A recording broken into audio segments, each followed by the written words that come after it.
तो इसमें ये जैसे ये अध्याय है 18वां, लगभग इसमें सब रिपीट किया हुआ ही रहेगा। लेकिन क्योंकि भगवान एक बार फिर से अर्जुन को बता रहे हैं यहाँ पर, तो हमें भी जो भी भगवान ने अर्जुन को बताया है अभी तो पूरे भगवत गीता में, वो फिर से यहाँ पर संक्षिप्त में दोहरा रहे हैं। जैसे बोल सकते हैं कि निष्कर्ष निकालते हैं, और बाद में भगवान अर्जुन के ऊपर छोड़ देंगे कि अभी अभी आपको क्या करना है करो। तो हम लोग फिर पहला अभी ये श्लोक पढ़ेंगे साथ में। अर्जुन उवाच सन्यासस्य महाबाहो तत्त्वमिच्छामि वेदितुम् त्यागस्य च ऋषिकेश पृथक् केशि निषूदन।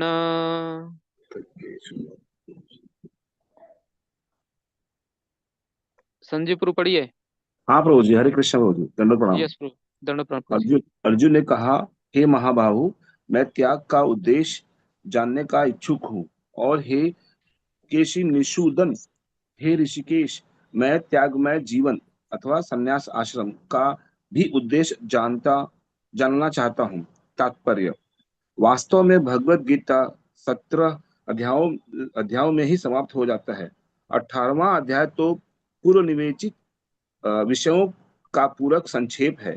प्रत्येक अध्याय में भगवान बल देकर कहते हैं कि भगवान की सेवा ही जीवन का चरम लक्ष्य है। इसी विषय को इस 18वें अध्याय में ज्ञान के परम गुरु मार्ग के रूप में संक्षिप्त में दिया गया है, जो कि सर्वेषां समस्त योगियों में से जो योगी अंतर में सदैव मेरा चिंतन करता है, वह सर्वश्रेष्ठ है। अगले 6 अध्यायों में शुद्ध भक्ति, उसकी प्रकृति तथा कार्यों का विवेचन है। अंत के 6 अध्यायों में ज्ञान, वैराग्य, अपरा तथा परा प्रकृति के कार्यों और भक्ति का वर्णन है। निष्कर्ष रूप में यह कहा गया है कि सारे कार्यों को परमेश्वर से युक्त होना चाहिए, जो ओम तत्सत शब्दों से प्रकट होता है। और ये शब्द परम पुरुष विष्णु के सूचक हैं। भगवत गीता के तृतीय खंड से यही प्रकट होता है कि भक्ति ही एकमात्र जीवन का चरम लक्ष्य है। पूर्ववर्ती आचार्यों तथा ब्रह्म सूत्र या वेदांत सूत्र का उदाहरण देखकर इसकी स्थापना की गई है। कुछ निर्विशेषवादी वेदांत सूत्र के ज्ञान पर अपना एकाधिकार जानते हैं, लेकिन वास्तव में वेदांत सूत्र भक्ति को समझने के लिए है, क्योंकि ब्रह्म सूत्र के रचयिता प्रणेता साक्षात भगवान है और वे ही इसके ज्ञाता हैं। इसका वर्णन 15वें अध्याय में हुआ है। प्रत्येक शास्त्र, प्रत्येक वेद का लक्ष्य भक्ति है। भगवत गीता में ही इसकी व्याख्या है। जिस प्रकार द्वितीय अध्याय में संपूर्ण विषय वस्तु की प्रस्तावना या सार का वर्णन है, उसी प्रकार 18वें अध्याय में सारे उपदेश का सारांश दिया गया है। इसमें त्याग, वैराग्य तथा त्रिगुणातीत दिव्य पद की प्राप्ति को ही जीवन का लक्ष्य बताया गया है। अर्जुन भगवत गीता के 2 विषयों पर स्पष्ट अंतर जानने का इच्छुक है। ये ये है त्याग तथा संन्यास। अतएव वह इन दोनों शब्दों के अर्थ की जिज्ञासा कर रहा है। इस श्लोक में परमेश्वर को संबोधित करने के प्रयुक्त ऋषिकेश तथा केशी निषूद ये दो शब्द जो मानसिक शक्ति पूरा करने में सहायक बनते हैं। अर्जुन उनसे प्रार्थना करता है कि वे सभी बातों इस तरह संक्षिप्त करें जिसे वह समभाव में स्थिर रहे। फिर भी उनके मन में कुछ संशय है, और ये संशय असुरों के समान होता है। अतएव वह कृष्ण को केशी निषूदन कहकर संबोधित करता है। केशु अत्यंत दुर्जय असुर था, जिसका वध कृष्ण ने किया था। अब अर्जुन चाहता है कि उसके रूपी उसके संशय रूपी असुर का वध करे। हरे कृष्ण हो जाता प्रणाम। धन्यवाद प्रभु जी, थैंक यू प्रभु जी। यहाँ पर जैसे कि प्रभुपाद जी ने बताया है कि जैसे दूसरा अध्याय गीता का सार था, वैसे ही ये भी क्या है, ये निष्कर्ष भगवान बताना चाहते हैं। इसमें अर्जुन का मुख्य प्रश्न है कि संन्यास और त्याग।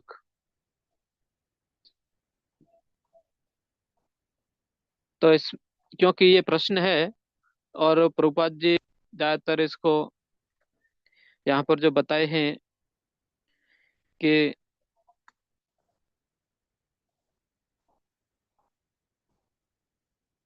ये जो 18वां अध्याय पूरा ही एक निष्कर्ष के जैसा है। और प्रभुपाद जी तो बीच बीच में अलग अलग ये बता रहे हैं, जैसे इसके खंड किए जाते, खंड खंड मतलब 3 भागों में इसको बांट सकते हैं। और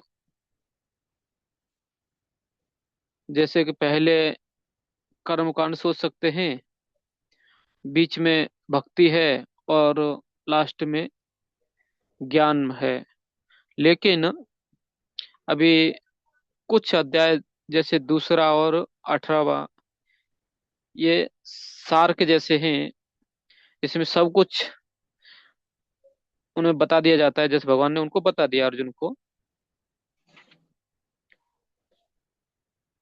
और जैसे कि अंतिम पैराग्राफ में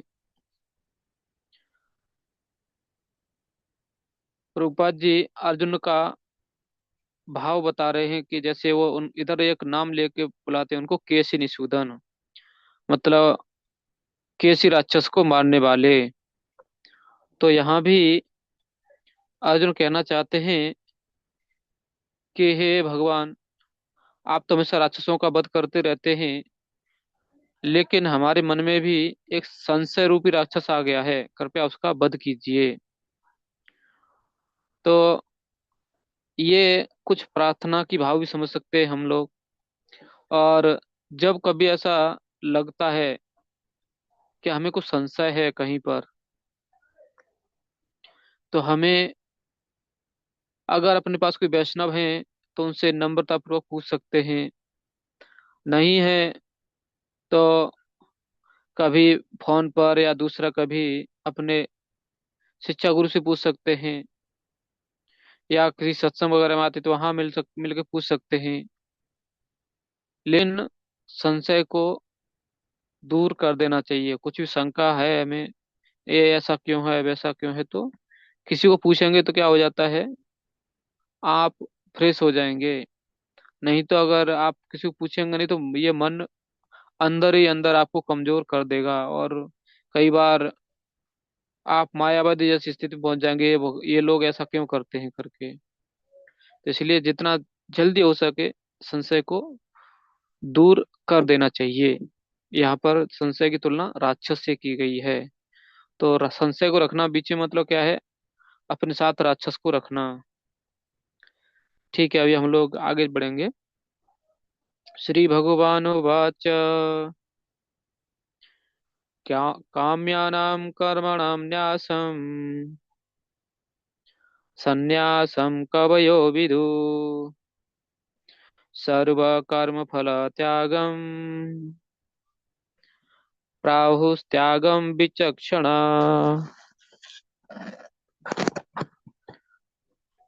कोई हरे भक्त पढ़ कृष्ण प्रभु सकता जी। है?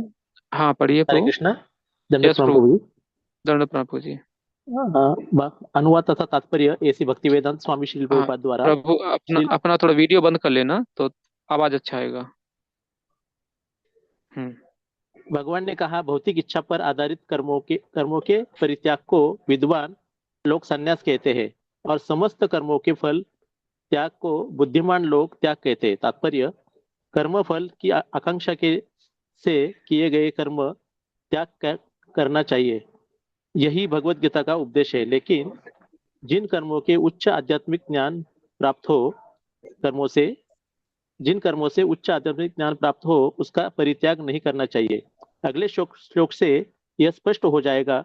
वैदिक साहित्य में किसी विशेष उद्देश्य से यज्ञ संपन्न करने की अनेक विधियां या उल्लेख है। कुछ यज्ञ ऐसे होते हैं जो अच्छी संतान प्राप्त करने के लिए या स्वर्ग की प्राप्ति के लिए किए जाते हैं। लेकिन जो यज्ञ इच्छाओं के वशीभूत हो उनको बंद करना चाहिए। परंतु आध्यात्मिक ज्ञान में उन्नति या हृदय की शुद्धि के लिए किए जाने वाले यज्ञों का परित्याग करना उचित नहीं है। हरे कृष्ण। धन्यवाद प्रभु। तो जैसे यहाँ पर भगवान दो शब्द, जैसे कि अर्जुन ने प्रश्न में पूछा है, संन्यास और त्याग में अंतर। तो पहला तो है कि भौतिक इच्छाओं के आधार पर जो हम कर्म करना चाहते हैं उनका परित्याग। ये क्या है? ऐसे कार्य जो हम अपने भौतिक इच्छाओं की पूर्ति के लिए करते हैं, उनका आधार भौतिक इच्छाएं होती हैं। तो जो ये त्याग देता है वो सन्यास है। लेकिन कुछ लोग क्या सोचते हैं कि हम कार्य ही नहीं करेंगे, समस्त कार्यों के फल को त्याग देता है। इधर देखेंगे तो कार्यों को त्यागने को नहीं कहा गया, कर्म फल को त्यागने को कहा गया है। तो इससे फिर क्या बोलते हैं लोग? इसको त्याग बोलते हैं।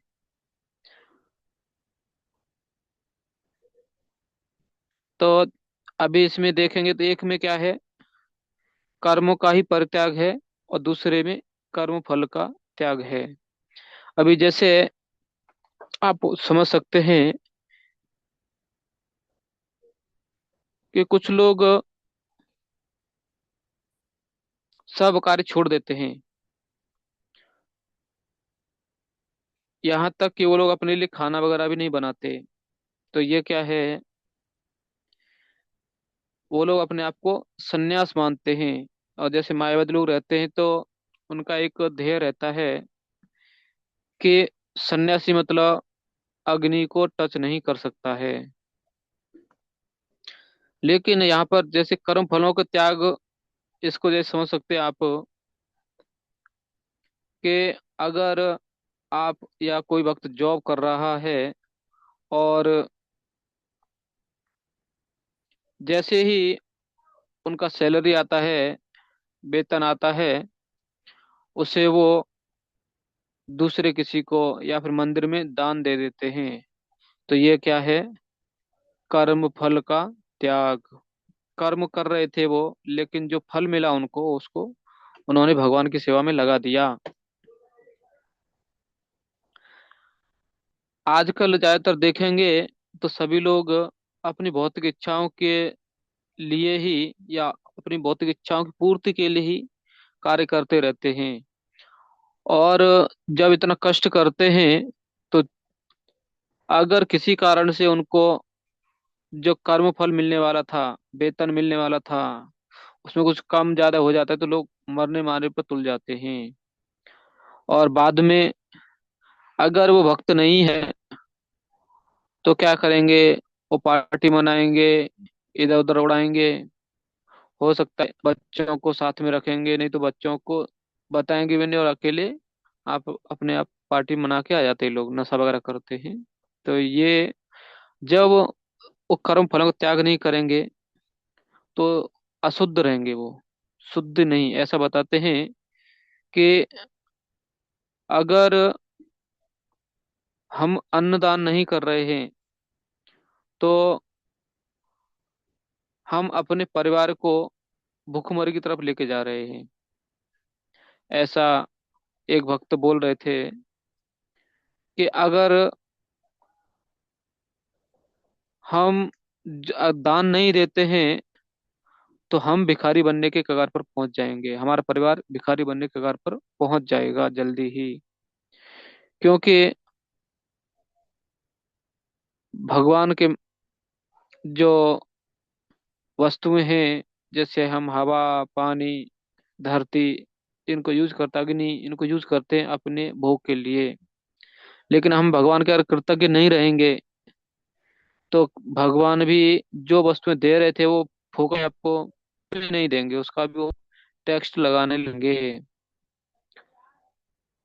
जैसे कि अभी देखो, पहले क्या था, कहीं भी पानी, शुद्ध पानी मिलता था, फ्री मिलता था। अभी वह शुद्ध पानी आपको पैसे दे के मिलने लगा है।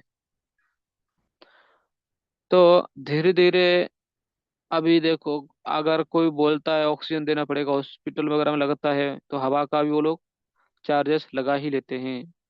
और ऐसा सबको पता है कि रहने का तो जैसे रेंट पर रहते तो वो लोग भाड़ा लेते ही हैं। तो ये कुछ कार्य रहते हैं, अगर हम कर्म फल का त्याग नहीं करेंगे तो ये हमारे समाज के लिए बहुत ही खतरनाक स्थिति पैदा कर सकता है। लेकिन ऐसा भी नहीं कि हम जैसे ही सब कुछ मिला और सब कुछ बांट दिया, घालों के लिए, अपने परिवार के लिए कुछ रखा नहीं, तो इतना भी नहीं होना चाहिए। हाँ, जितना हो सके थोड़ा बहुत, लेकिन दान अवश्य करना चाहिए, चाहे अन्नदान हो या फिर दूसरा किसी रूप में दान हो, धन के रूप में दान हो, लेकिन करते रहना चाहिए बीच बीच में।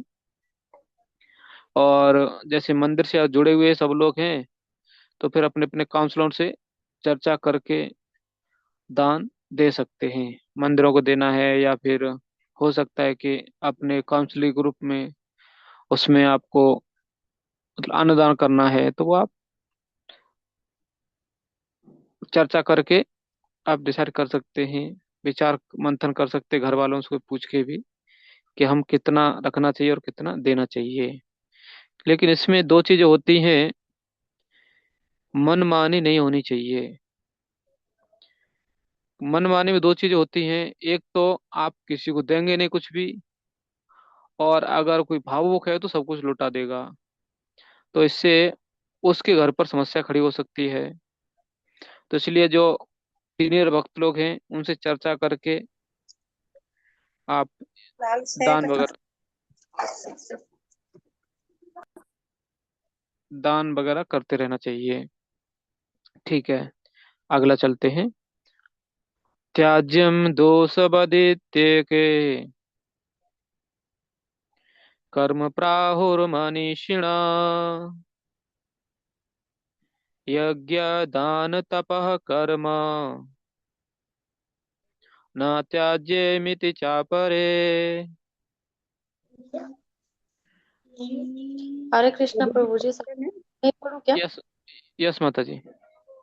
कुछ विद्वान घोषित करते हैं कि समस्त प्रकार के सकाम कर्मों को दोषपूर्ण समझकर त्याग देना चाहिए, किंतु अन्य विद्वान मानते हैं कि यज्ञ, दान तथा तपस्या के कर्मों को कभी नहीं त्यागना चाहिए। तात्पर्य श्रील प्रभुपाद की जय। वैदिक साहित्य में ऐसे अनेक कर्म हैं जिनके विषय में मतभेद है। उदाहरणार्थ यह कहा जाता है कि यज्ञ में पशु मारा जा सकता है, फिर भी कुछ का मत है कि पशु हत्या पूर्णतया निषिद्ध है। यद्यपि वैदिक साहित्य में पशुवध की संस्तुति हुई है, लेकिन पशु को माना जाता। पशु को मारा गया नहीं माना जाता। यह बलि पशु को नवीन जीवन प्रदान करने के लिए होती है। कभी कभी यज्ञ में मारे गए पशु को नवीन पशु जीवन प्राप्त होता है, तो कभी वह पशु तत्क्षण मनुष्य योनि को प्राप्त हो जाता है। लेकिन इस संबंध में मनीषियों में मतभेद है। कुछ का कहना है कि पशु हत्या नहीं हो जानी चाहिए, और कुछ कहते हैं कि विशेष यज्ञ बलि के लिए यह शुभ है। अब यज्ञ कर्म विषयक विभिन्न मतों का स्पष्टीकरण भगवान स्वयं कर रहे हैं। श्रील प्रभुपाद की जय। प्रभु कुछ धन्यवाद माता, धन्यवाद माता जी। यहाँ पर जैसे कुछ कर्म मतलब सकाम कर्मों के बारे में बता रहे हैं। और बोलते कुछ लोग बोलते हैं कि उनको त्याग देना चाहिए, जैसे कि यज्ञ में बलि देना है, तो ये दोषपूर्ण बताते हैं, तो त्याग देना चाहिए। और कुछ लोग बोलते हैं कि नहीं त्यागना चाहिए, तो वो क्या नहीं त्यागना चाहिए, जैसे यज्ञ करना, दान देना और तपस्या करना, ये कभी भी त्यागना नहीं चाहिए, मतलब हमें कर्म करते रहना चाहिए। और यहाँ पर प्रभुपाद जी विशेष करके पशु बलि के बारे में ज्यादा चर्चा कर रहे हैं। तो जैसे देखेंगे कि जो पहले के विद्वान लोग थे, वो लोग पशु बलि को, जैसे कि उनका यज्ञ सफल रहा या नहीं, इसकी टेस्टिंग के लिए वो ज्यादातर यूज करते थे। अगर वो यज्ञ उनका सफल रहेगा, तो वो जो पशु था वो उसी यज्ञ से अपना मतलब सुंदर और स्वस्थ शरीर लेके बाहर आता था, ऐसा बताते हैं। और वो ब्राह्मण भी बहुत ही ऊंचे पहुंचे हुए रहते थे, तो उनके वैदिक मंत्रों का इतना प्रभाव था, शुद्ध रहते थे, उसमें सामग्री भी शुद्ध मिलती थी, सभी वातावरण शुद्ध रहता था। लेकिन आज के समय में सब कुछ अशुद्ध हो चुका है, यहाँ तक कि हमारा मन भी। तो प्रभुपाद जी बता रहे कि जो भी उनका मतभेद है, जैसा भी है, लेकिन हमें उसमें नहीं पड़ना है। और जो मनीषी लोग हैं या फिर जो कर्मकांडी लोग हैं, वो ऐसे यज्ञ करवाते हैं। और अपने जैसे इस्कॉन वगैरह में तो इस टाइप के कुछ भी यज्ञ नहीं करते, कभी होता है तो वैष्णव यज्ञ हुआ या नरसिंह यज्ञ हुआ, ये यज्ञ होते हैं भगवान की प्रसन्नता के लिए। लेकिन जो बाहर यज्ञ होते हैं वो किसी देवी देवताओं का रहता है, तो इसलिए जो वैष्णव लोग हैं उसमें ज्यादा रुचि नहीं दिखाते। ठीक है, चौथा, निश्चयं तणु में तन्न त्यागे भरत सत्तम, त्यागो हि पुरुष व्याघ्र त्रिविध संप्रकीर्तित। ठीक है, कोई वक्त पढ़ सकता है? हरे कृष्णा बोलते हैं। यस प्रभु, पढ़िए। हे भरत के, आप त्याग के विषय में मेरा निर्णय सुनो। हे नरसाबुल, शास्त्रों में त्याग तीन तरह का बताया गया है। तात्पर्य,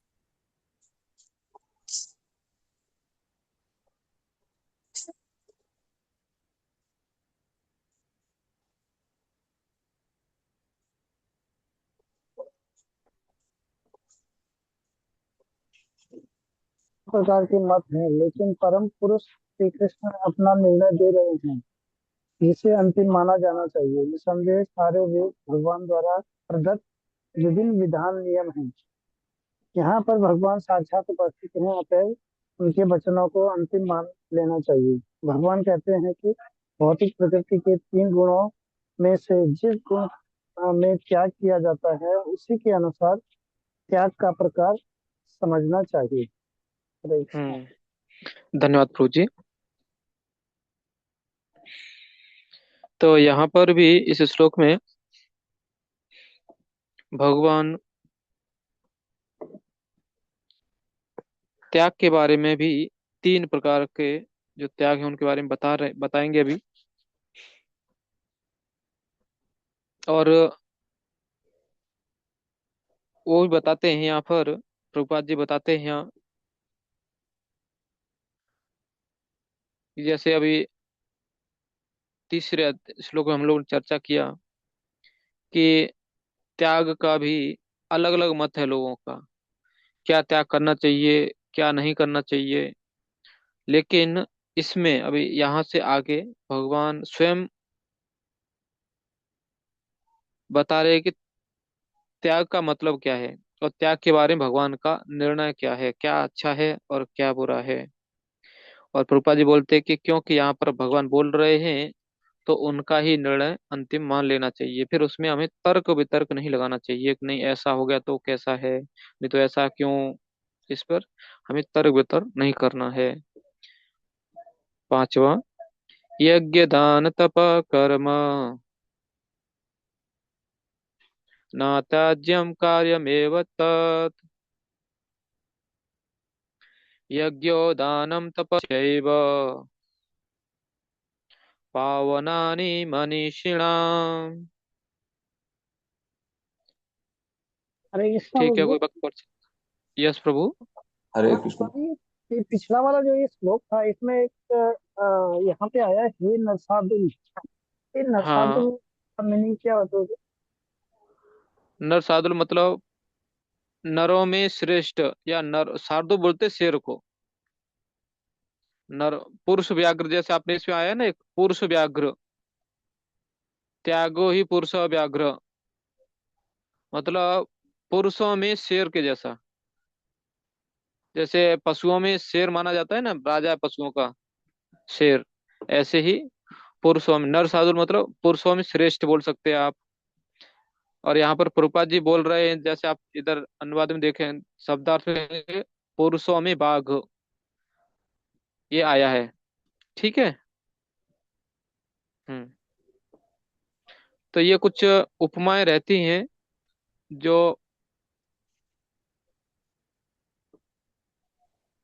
यहाँ पर भगवान उपयोग कर रहे हैं, या कोई कभी उनको उपयोग करता है लिखने के लिए, उनका नाम न लेके दूसरे किसी उपमा से उनको बताया जाता है।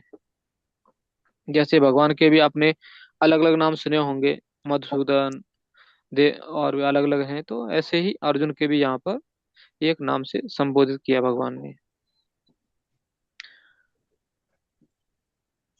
ठीक है, ये कोई पढ़ सकता है? मैं पढ़ूँ प्रभु जी। यस माता जी, पढ़िए। यज्ञ दान तथा तपस्या के कर्मों का कभी परित्याग नहीं करना चाहिए, उन्हें अवश्य संपन्न करना चाहिए। निसंदेह यज्ञ दान तथा तपस्या महात्माओं को भी शुद्ध बनाते हैं।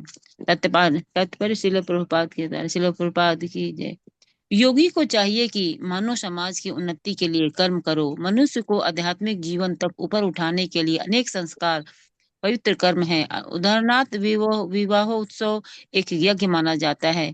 यह विवाह यज्ञ कहलाता है। क्या एक सन्यासी है जिससे अपना पारिवारिक संबंध त्याग कर सन्यास ग्रहण कर लिया है, विवाह उत्सव को प्रोत्साहन दे। भगवान कहते हैं कि कोई भी यज्ञ को मानव कल्याण के लिए हो, उसका कभी भी परित्याग न करो। विवाह यज्ञ मानव मन को संयमित करने के लिए है, जिससे आध्यात्मिक प्रगति के लिए वह शांत बन सके। सन्यासी को भी चाहिए कि इस विवाह यज्ञ की संस्तुति अधिकांश मनुष्यों के लिए करे। सन्यासियों को चाहिए कि स्त्रियों का संग न करे, लेकिन इसका अर्थ यह नहीं है कि जो व्यक्ति अभी जीवन के निम्न अवस्थाओं में है, अर्थात जो तरुण है, वह विवाह यज्ञ में पत्नी का पत्नी न स्वीकार करे। सारे यज्ञ परमेश्वर की प्राप्ति के लिए हैं। अतएव निम्नतर अवस्थाओं में यज्ञों का परित्याग नहीं करना चाहिए। इसी प्रकार दान हृदय की शुद्धि संस्कार के लिए है। यदि दान सुपात्र को दिया जाता है तो इससे आध्यात्मिक जीवन में प्रगति होती है, जैसा कि पहले वर्णन किया जा चुका है। हरे कृष्णा प्रभु जी। धन्यवाद माता जी। तो यहाँ पर भगवान बता रहे हैं कि यज्ञ दान और तपस्या, इसका कभी भी परित्याग नहीं करना चाहिए। ये हमें अवश्य ही करने चाहिए। जो कार्य हैं यज्ञ करना, जैसे हम लोग अभी जप यज्ञ करते हैं, माला पर जप करते हैं, तो हमें छोड़ना नहीं चाहिए उसको। कि अभी आपने कभी देखा है कि जो छोटा बच्चा है वो भी नाम जप ही करता है, जो हरिनाम जिसकी दीक्षा हो गई वो भी नाम ही जप करता है, और जो ब्राह्मण दीक्षा हो गई वो भी नाम जप करता है, और गुरु महाराज है वो भी नाम जप ही करते हैं। तो हर अवस्था में ये नाम को कोई छोड़ नहीं सकता है। कुछ भी अवस्था में रहो, लेकिन हमें नाम जप करते रहना है। ऐसे ही दान देना, जैसे दान भी अलग अलग प्रकार के होते हैं। जैसे कुछ लोग धन दान देते हैं, तो कुछ लोग कुछ खाद्य सामग्री दान देते हैं, कुछ लोग कपड़ा दान देते हैं, और कुछ लोग देखेंगे तो विद्या दान देते हैं। ऐसे अलग अलग दान के प्रकार होते हैं। तो कुछ नहीं, अगर हम कुछ नहीं कर पा रहे तो हमें लोगों को ये ज्ञान, भगवान के बारे में जो ज्ञान है, भगवदगीता है, उसको हमें बांटना चाहिए लोगों को। ये क्या हो जाता है, ये भी एक प्रकार का दान है कि आप उनको भगवान की भक्ति दे रहे हो। और तपस्या, तपस्या से हमारा मन शुद्ध होता है। तो इसलिए जितना हमारा शरीर सहन कर सकता है उसके अनुसार हमें तपस्या करते रहना चाहिए। लेकिन पहले हमें सोचना है कि हमारा माला कैसा चल रहा है। नहीं तो कभी कभी क्या हो जाता है कि हम तपस्या करने जाते हैं, लेकिन उसमें हम खुद ही ज्यादा समस्या में खड़े हो जाते हैं। जैसे कभी कभी निर्जल, जब निर्जल माला करेंगे, मतलब निर्जल उपवास करेंगे, लेकिन बाद में बीमार पड़ जाते हैं, तो चार चार भक्तों को आपकी सेवा में लगना पड़ता है। तो ऐसा नहीं होना चाहिए। हाँ, तपस्या जितना हम सहन कर सकते हैं उसके अनुसार करना चाहिए। यहाँ पर प्रभुपाद जी बताते हैं कि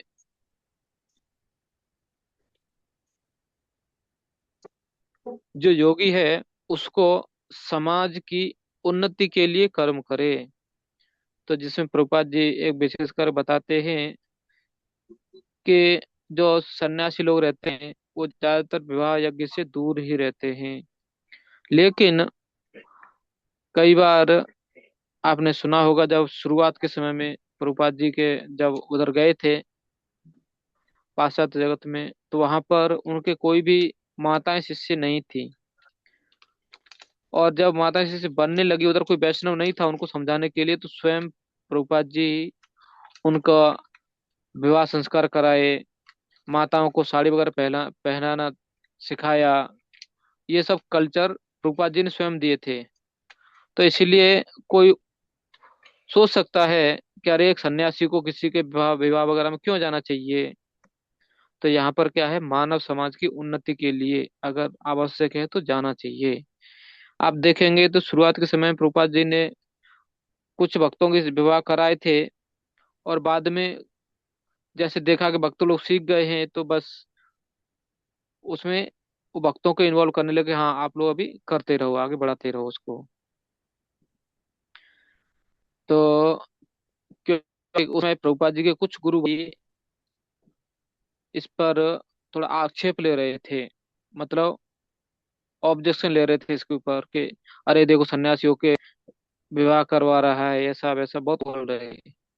लेकिन वहां पर प्रभुपाद जी ने जो भगवदगीता का ये श्लोक है कि मानव समाज की उन्नति के लिए कर्म करे, तो भले ही वो सन्यासी सब कुछ छोड़ चुके थे, अपने बच्चे घर बार सब कुछ और यहाँ तक कि वो वृंदावन छोड़ के भी सिर्फ गुरु की आज्ञा थी इसलिए प्रचार करने गए थे। और वहां पर भी, क्योंकि अभी आप देखो, उस समय अगर प्रभुपाद जी विवाह वगैरह नहीं कराते थे तो लोग ज्यादा, आजकल स्थिति इस्कॉन में क्या होती थी, लोग बिना विवाह के लोग रहते थे, क्योंकि प्रभुपाद जी ने अलाउ किया, ऐसा बोलेंगे सब लोग। तो प्रभुपाद जी ने पहले से नियम बनाए, तो अभी स्वाभाविक रूप से लोग क्या करते हैं, विवाह का सोचने लगते हैं कि हाँ अभी हम लोग विवाह कर लेना चाहिए ऐसा। क्योंकि पहले पाश्चात्य जगत में था क्या, वो लोग उधर विवाह का कुछ कल्चर नहीं था, जस्ट थे, साथ रहते थे बस। लेकिन पाद जी ने उनको एक संस्कृति दी कि आप विवाह करके रहिए, ऐसे आप नहीं रह सकते। तो उस समय भी पहले तो जब दीक्षा हुई थी तो लोगों ने सोचा था, क्योंकि जब प्रभुपाद जी ने उनको बताया कि आप लोग अब ऐसे नहीं रह सकते, तो माता जी और जो प्रभु जी थे वो बहुत विचलित हो गए। अरे प्रभु जी, ऐसा कुछ मतलब हम लोग प्रेम करते एक दूसरे, तो ऐसा कुछ हमारे मतलब कृष्ण भावनामृत में ऐसा कुछ जगह नहीं कि इसको तो प्रभुपाद जी बोले नहीं है, आप रह सकते, लेकिन आप दोनों लोग विवाह करके रह सकते हैं आराम से। तो वो लोग भी खुश हो गए कि हाँ, अच्छा हो गया, प्रभुपाद जी ने मतलब स्वामी जी ने हमें इस्कॉन से बाहर निकाला नहीं है, हम रह सकते हैं। और पहले तो और भी था, जैसे आजकल ब्रह्मचारी लोग या सन्यासी लोग आश्रम में रहते हैं मंदिर के अंदर ही, ऐसे पहले सब लोग जो भक्त हैं सब मंदिर के अंदर ही रहते थे। सिर्फ अलग अलग उनके रूम रूम और हॉल जैसे रहते थे, जैसे माताओं के लिए अलग से रूम वगैरह रहते थे और प्रभुजियों के लिए अलग से।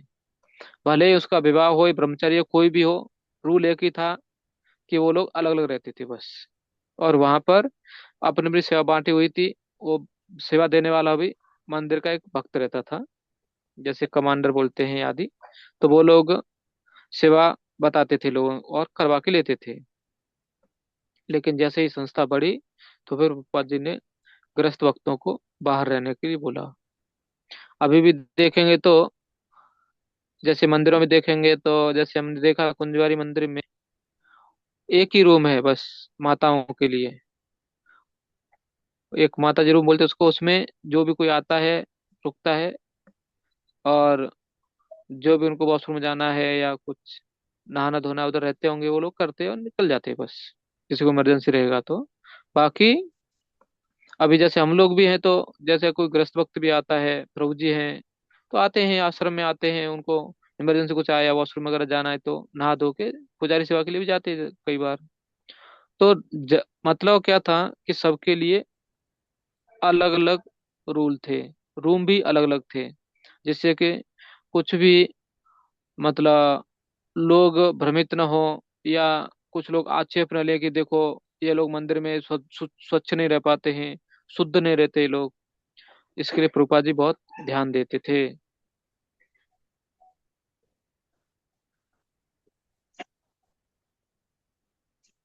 ठीक है।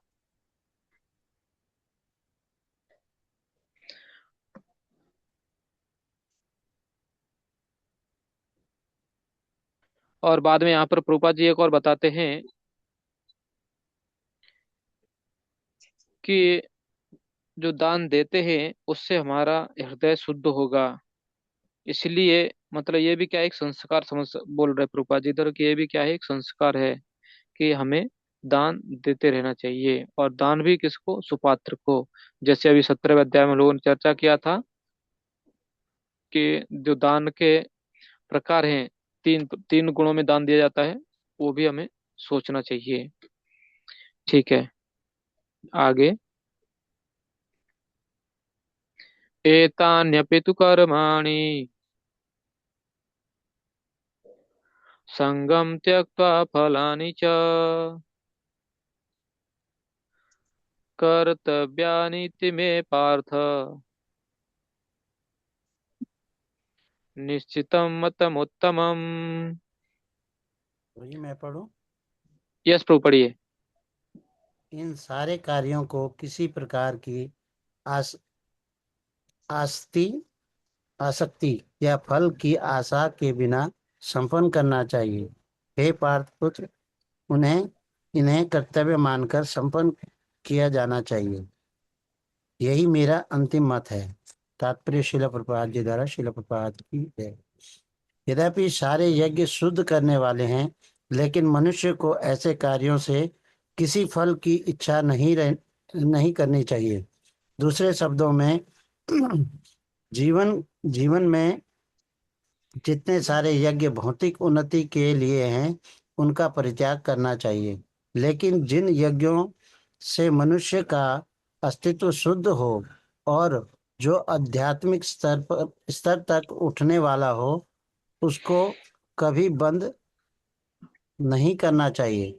जिस किसी वस्तु से कृष्ण भावनामृत तक पहुंचा जा सके, उसका प्रोत्साहन देना चाहिए। श्रीमद् भागवतम में भी यह कहा गया है कि जिस कार्य से भगवत भक्ति का लाभ हो, उसे स्वीकार करना चाहिए। यही धर्म की सर्वोच्च कसौटी है। भगवत भक्त को ऐसी किसी भी कर्म, यज्ञ या दान को स्वीकार करना चाहिए। जो भगवत भक्ति करने में सहायक हो। हम्म। तो इसमें देखेंगे कि हमें कार्य करना है, लेकिन फल की इच्छा के बिना। तो ये पहले भी भगवान बोल चुके हैं, लेकिन फिर से यहाँ पर, क्योंकि ये निष्कर्ष निकाला जा रहा है, तो यहाँ पर भगवान संक्षेप में ही सब बता रहे हैं।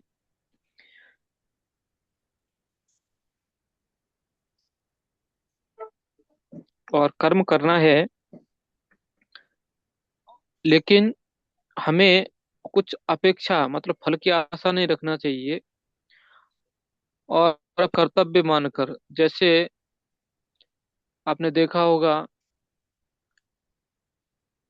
कि माता पिता बच्चों को पालन करते हैं, उनको स्कूल में पढ़ाते हैं। कभी कभी कभी कभी अपेक्षा आ जाता है कि हाँ, बच्चा बड़ा होगा तो हमारा मदद करेगा या हमें सहायता करेगा। और कई बार वो देखते हैं कि दूसरे के बच्चे अपने माता पिता का नहीं सुन रहे हैं। लेकिन यहाँ पर हमें फल की इच्छा नहीं रखना चाहिए, सिर्फ कर्तव्य है, क्योंकि माता पिता का कर्तव्य है बच्चों का पालन पोषण करना। और बड़े होकर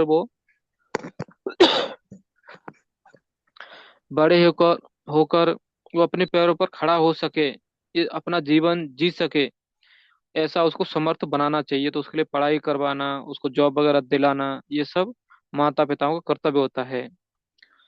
तो जो ये कार्य है, मतलब अपना कर्तव्य मानना चाहिए कि हमारा एक कर्तव्य है।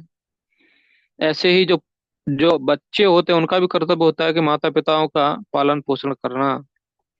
लेकिन कई बार वो करते हैं, कई बार नहीं करते हैं। तो उनका अपना अलग मानसिकता रहती है सबकी। लेकिन भगवान यहाँ पर बता रहे हैं कि हमें कर्म को कर्तव्य मानकर करना चाहिए, न कि फल की आशा रखकर।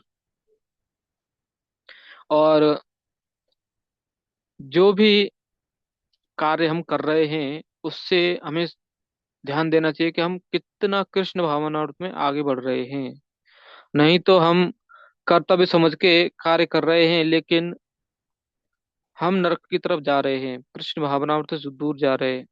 तो इससे थोड़ा बचना चाहिए हमें। और प्रभुपाद जी इधर बताते हैं कि कर्म हो, यज्ञ हो, दान हो, अगर भगवत भक्ति के लिए अच्छे हैं, हमें आगे बढ़ाएंगे, तो इन्हें त्यागना नहीं चाहिए। और हमें भगवत भक्ति की तरफ या भगवान की तरफ आगे बढ़ते रहना चाहिए। ठीक है, आगे पढ़ेंगे। 7वां श्लोक।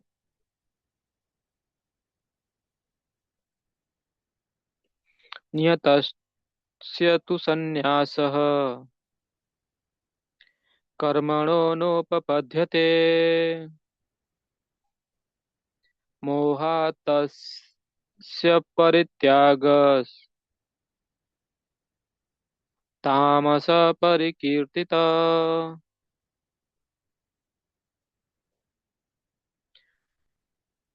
कोई पढ़ सकता है?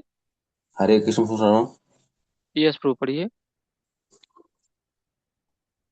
निर्दिष्ट कर्तव्य को कभी नहीं त्यागना चाहिए। यदि कोई मोहवश अपने नियत कर्मों को परित्याग कर देता है तो उस ऐसे त्याग को तामसी कहा जाता है। जो कार्य भौतिक सृष्टि तुष्टि के लिए किया जाता है उसे अवश्य ही त्याग दें। लेकिन जिन कार्यों से आध्यात्मिक उन्नति हो, यथा भगवान के लिए भोजन बनाना, भगवान को भोग अर्पित करना, फिर प्रसाद ग्रहण करना, उनकी संतुष्टि की जाती है। कहा जाता है कि सन्यासी को अपने लिए भोजन नहीं बनाना चाहिए, लेकिन अपने लिए भोजन पकाना भले ही वर्जित है, परमेश्वर के लिए भोजन पकाना वर्जित नहीं है। इसी प्रकार अपने शिष्य को कृष्ण भावनामृत में प्रगति करने में सहायक बनने के लिए सन्यासी विवाह यज्ञ संपन्न करा सकता है। यदि कोई ऐसे कार्यों को परित्याग कर देता है तो यह समझना चाहिए कि वह तमोगुण के अधीन है। हरे कृष्ण धन्यवाद। भगवान। धन्यवाद प्रभु। तो यहाँ पर देखेंगे कि भगवान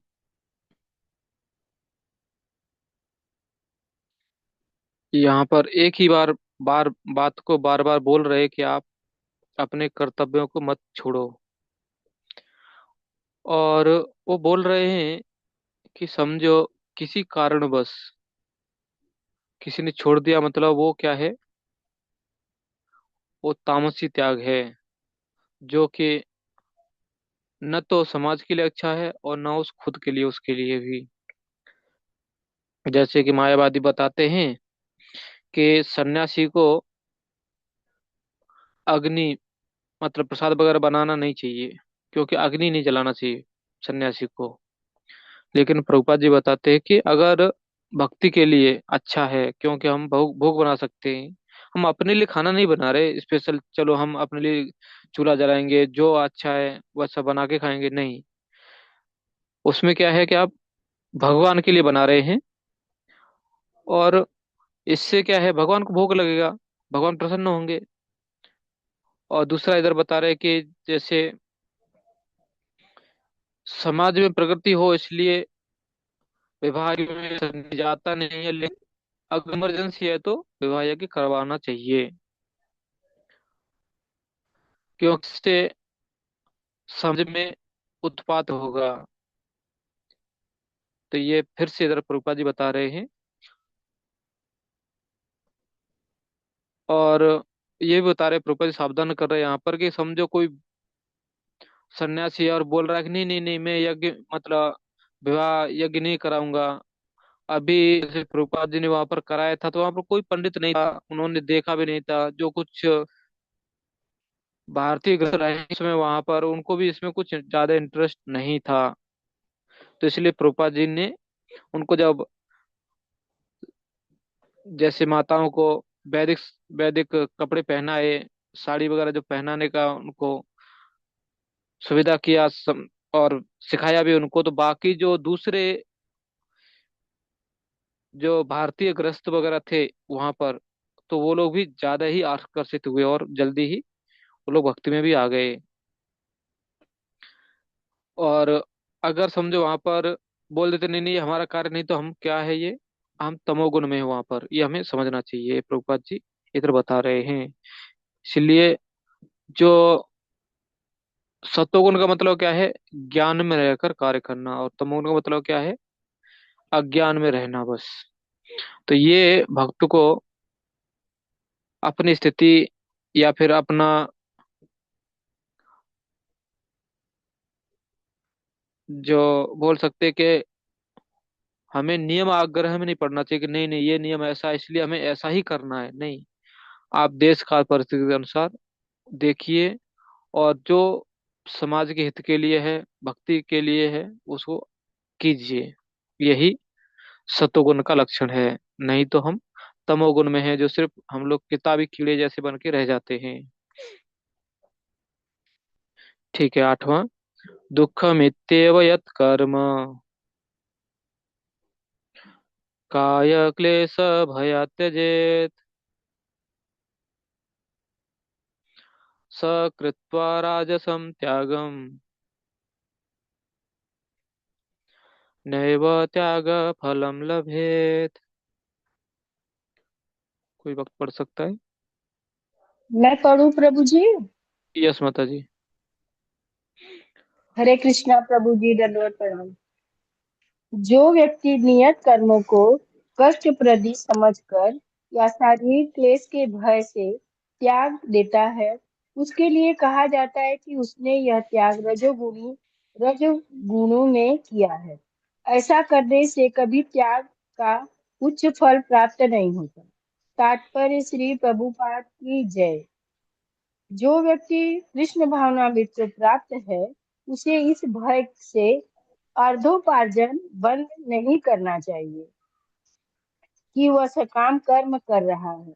यदि कोई कार्य करके कमाने कमाए धन को कृष्ण भावनामृत में लगाता है, या यदि कोई प्रातः काल जल्दी उठकर दिव्य कृष्ण भावनामृत को अग्रसर करता है, तो उसे चाहिए कि वह डर कर या यह सोचकर कि ऐसे कार्य कष्टप्रद है, उन्हें त्यागे नहीं।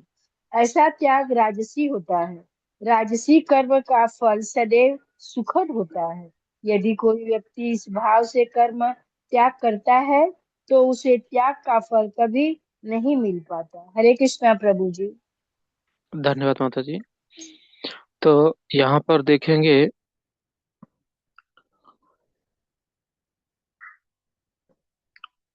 कभी कभी ऐसा भक्त समाज में भी देखा जाता है, क्योंकि उस कार्य से कष्ट हो रहा है तो और भक्त लोग उस कार्य को ही छोड़ देते हैं और उसमें क्या कर बोलते हैं कि नहीं नहीं नहीं, वो तमोगुनी कार्य था इसलिए मैंने छोड़ दिया। नहीं, ऐसा नहीं है। हमें पहले देखना चाहिए कि हमारी परिस्थिति क्या है। अगर हम जॉब छोड़ दें तो क्या करेंगे, क्या खाएंगे।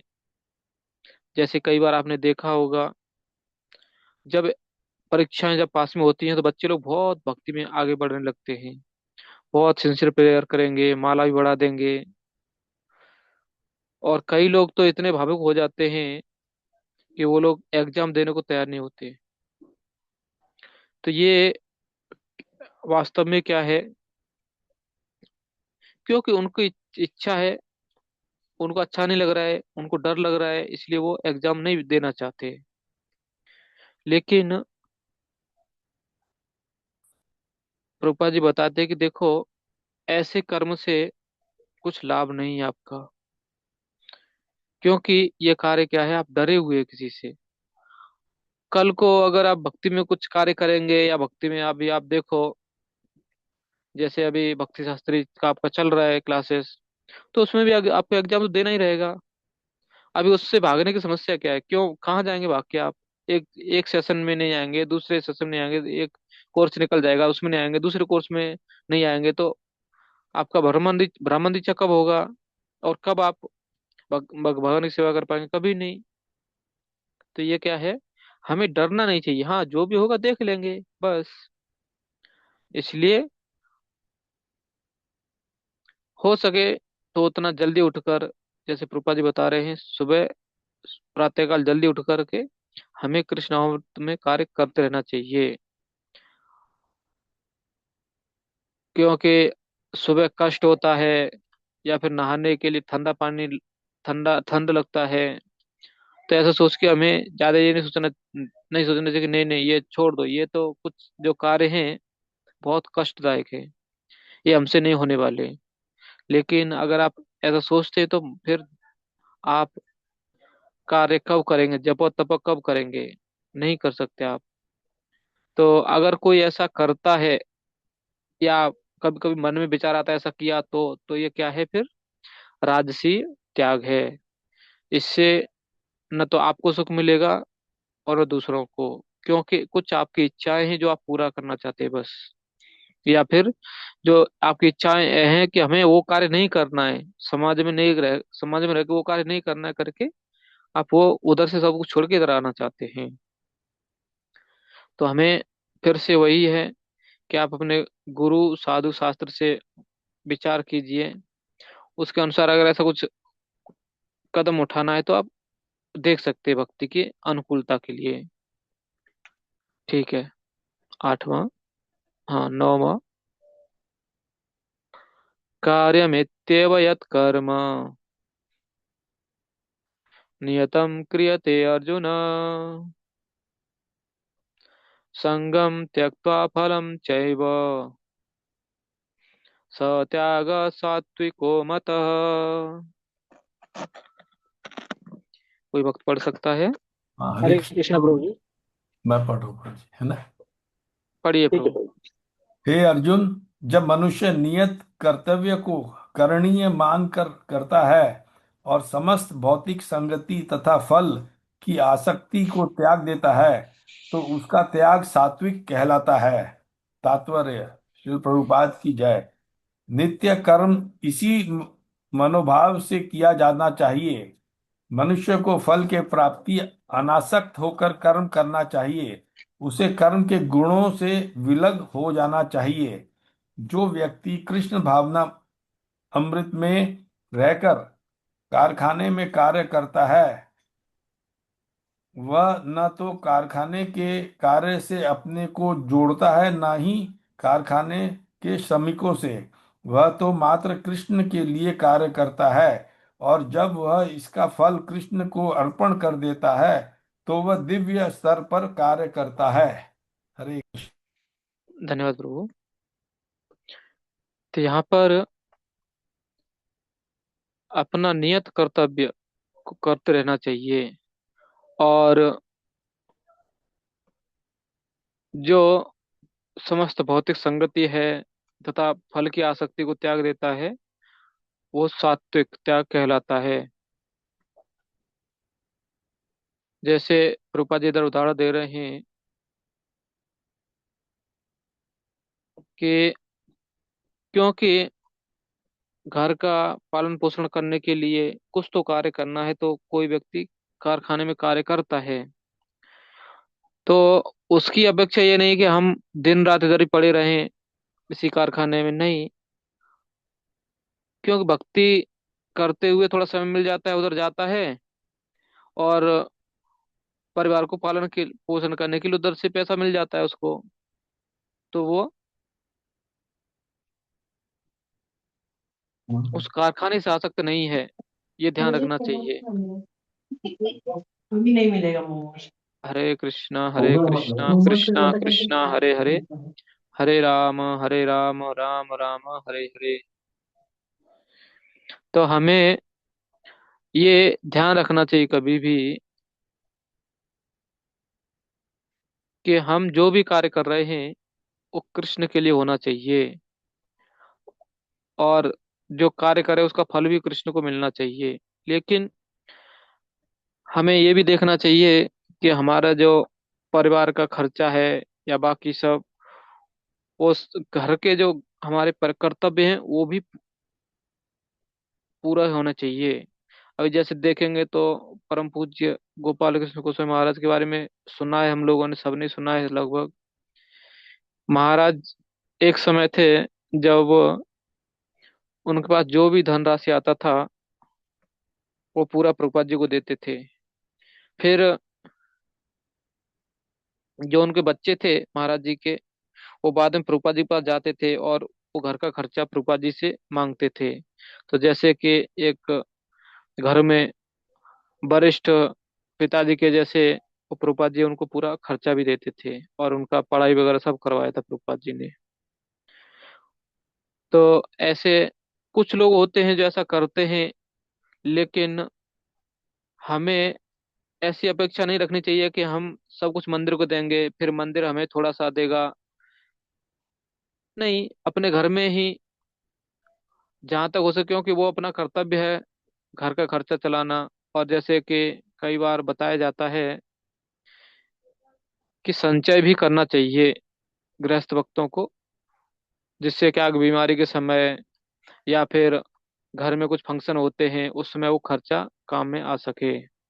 तो ये सब एक गृहस्थों को बार बार ध्यान में रख के ही ये सब जो दान है या कर्तव्य है अपने वरिष्ठ भक्तों से पूछ के करना चाहिए। ठीक है।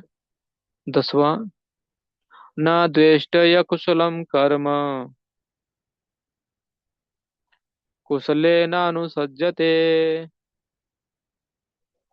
त्यागी सत्वमवाविष्टो मेधावी छिन्न संशयः।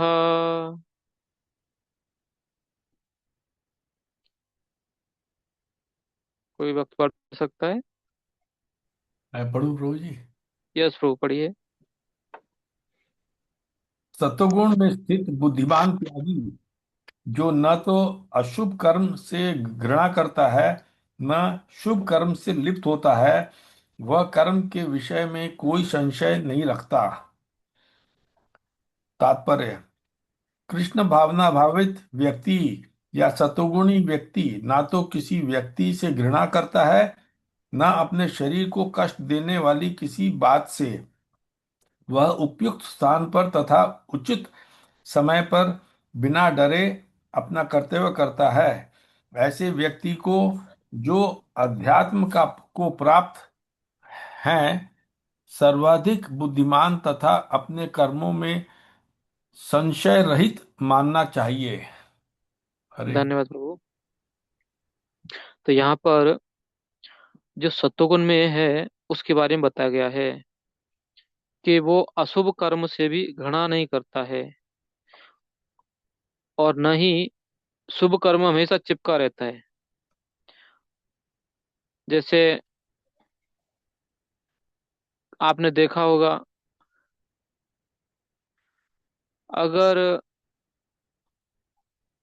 जहाँ पर कुछ सेवा है, चार लोग देखना चाहते हैं, तो क्या करते हैं, जैसे अभिषेक के समय देखा जाएगा तो भक्त लोग, कोई भक्त हैं जो पहले आ जाते हैं, लेकिन जब वही अभिषेक हो गया, थोड़ा इधर उधर कचरा गिर गया है, थोड़ा कुछ नीचे भी, जो भी अभिषेक का कुछ द्रव्य था वो नीचे गिर गया है, तो जब उसको साफ सफाई का कार्य है तो वो भाग जाते हैं वहां से। क्यों? क्योंकि वो कार्य उनको अच्छा नहीं लग रहा था। लेकिन जो सत्वगुण में है, उससे वो व्यक्ति ऐसा नहीं सोचेगा। कार्य मतलब कार्य है, चाहे अभिषेक करो भगवान का या भगवान के मंदिर की फर्श पहुंचो, दोनों ही कार्य एक ही है, हमारी भक्ति को आगे बढ़ाएंगे। लेकिन अगर उसमें हम भेदभाव करते हैं तो सिर्फ क्या होगा, हमारे अहंकार को बढ़ावा मिलेगा बस। इसलिए हमें बिना भेदभाव किए कि ये हमारे लिए अच्छा है या ये हमारे लिए बुरा है, और अपने मतलब भगवान के मंदिर की या फिर भगवान की सेवा के बारे में हमें कुछ संशय नहीं होना चाहिए कि ये सेवा है तो ये हमारे लिए अच्छा है, ये सेवा हमारे लिए अच्छी नहीं है।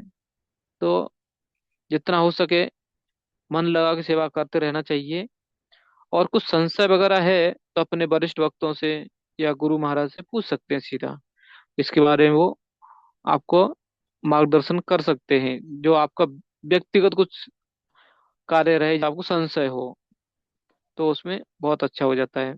और क्योंकि अगर जब तक आप संशय आपके मन में रहेगा, आप भक्ति में आगे नहीं बढ़ सकते। तो भक्ति में आगे बढ़ने के लिए हमें जहां तक हो सके, अगर हमें कुछ भी संशय है तो पहले भक्तों से पूछ लेना चाहिए बस। ठीक है, आगे पढ़ेंगे। नहीं देह भृताम शक्य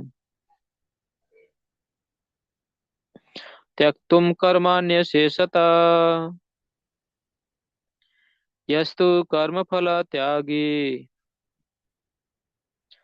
स त्यागीत्यभिधीयते। कोई भक्त मैं पढ़ पढ़ता सकता हूँ है? प्रभु। हरे कृष्णा। हरि बोल। यस यस प्रो पढ़िए, यस प्रो चलेगा। अनुवाद।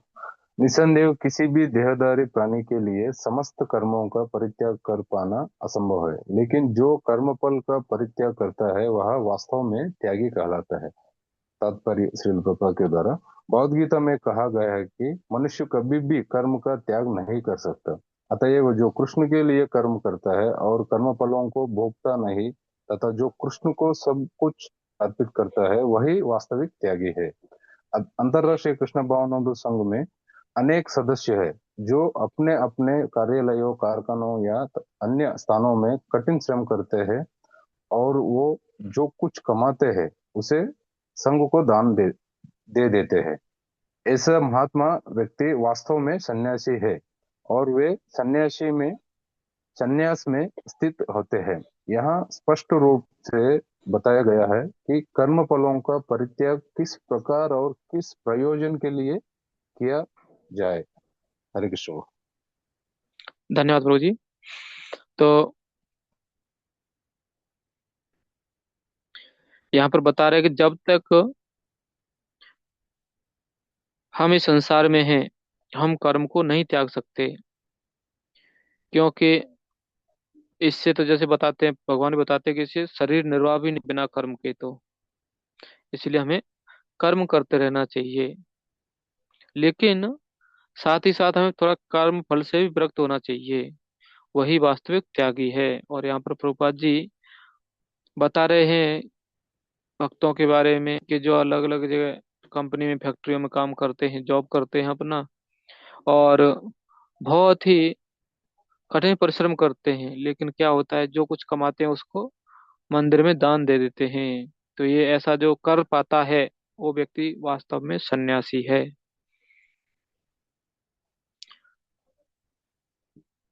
तो फिर से वही बात है कि हमें इस भाव में नहीं आना चाहिए कि नहीं नहीं जो भी है हमेशा मंदिर को देना है। हाँ, दे सकते हैं अपने काउंसलर से चर्चा करके, अपने गुरु महाराज से चर्चा करके, क्योंकि आपके घर की परिस्थिति कैसा है, आपके घर में खर्चा कितना है, ये सब जब भक्त लोग पता करेंगे तो उसके अनुसार आपको निर्णय दे सकते हैं। क्योंकि अगर ऐसा कोई भक्त करता है बिना पूछे बताए, जो भी उसको सैलरी आ रहा है उसी का मंदिर को देने लगा, हुंडी बनाने लगा, तो समस्या क्या हो जाएगा कि उसके घर वाले उसकी नहीं सुनेंगे और घर में माहौल खराब हो जाएगा। और इसका सब पूरा श्रेय एक जगह सब लोग क्या बोलेंगे, इस्कॉन की वजह से मंदिर जाता था करके ये बिगड़ गया। और समस्या समाज में भी फैल जाती है। इसलिए हमें जो भी कार्य करने हैं अपने वरिष्ठ वक्तों के निर्देशन में करना चाहिए। ठीक है। 12वां, अनिष्टमिष्टम मिश्रम च त्रिविधम कर्मणा फलम भवत्यत्यागिनो प्रेत्य प्रेत न तो संन्यासिनम क्वचित। जो त्यागी नहीं है उनके लिए इच्छित, इष्ट, अनिश्चित, अनिष्ट तथा मिश्रित ये तीन प्रकार के कर्म फल मृत्यु के बाद मिलते हैं। लेकिन जो सन्यासी है उन्हें ऐसे फल का सुख दुख नहीं भोगना पड़ता। तात्पर्य, जो कृष्ण भावनामय व्यक्ति कृष्ण के साथ अपने संबंध को जानते हुए कर्म करता है वह सदैव मुक्त रहता है। अतः उसे मृत्यु के पश्चात अपने कर्म फलों का दुख सुख नहीं भोगना पड़ता।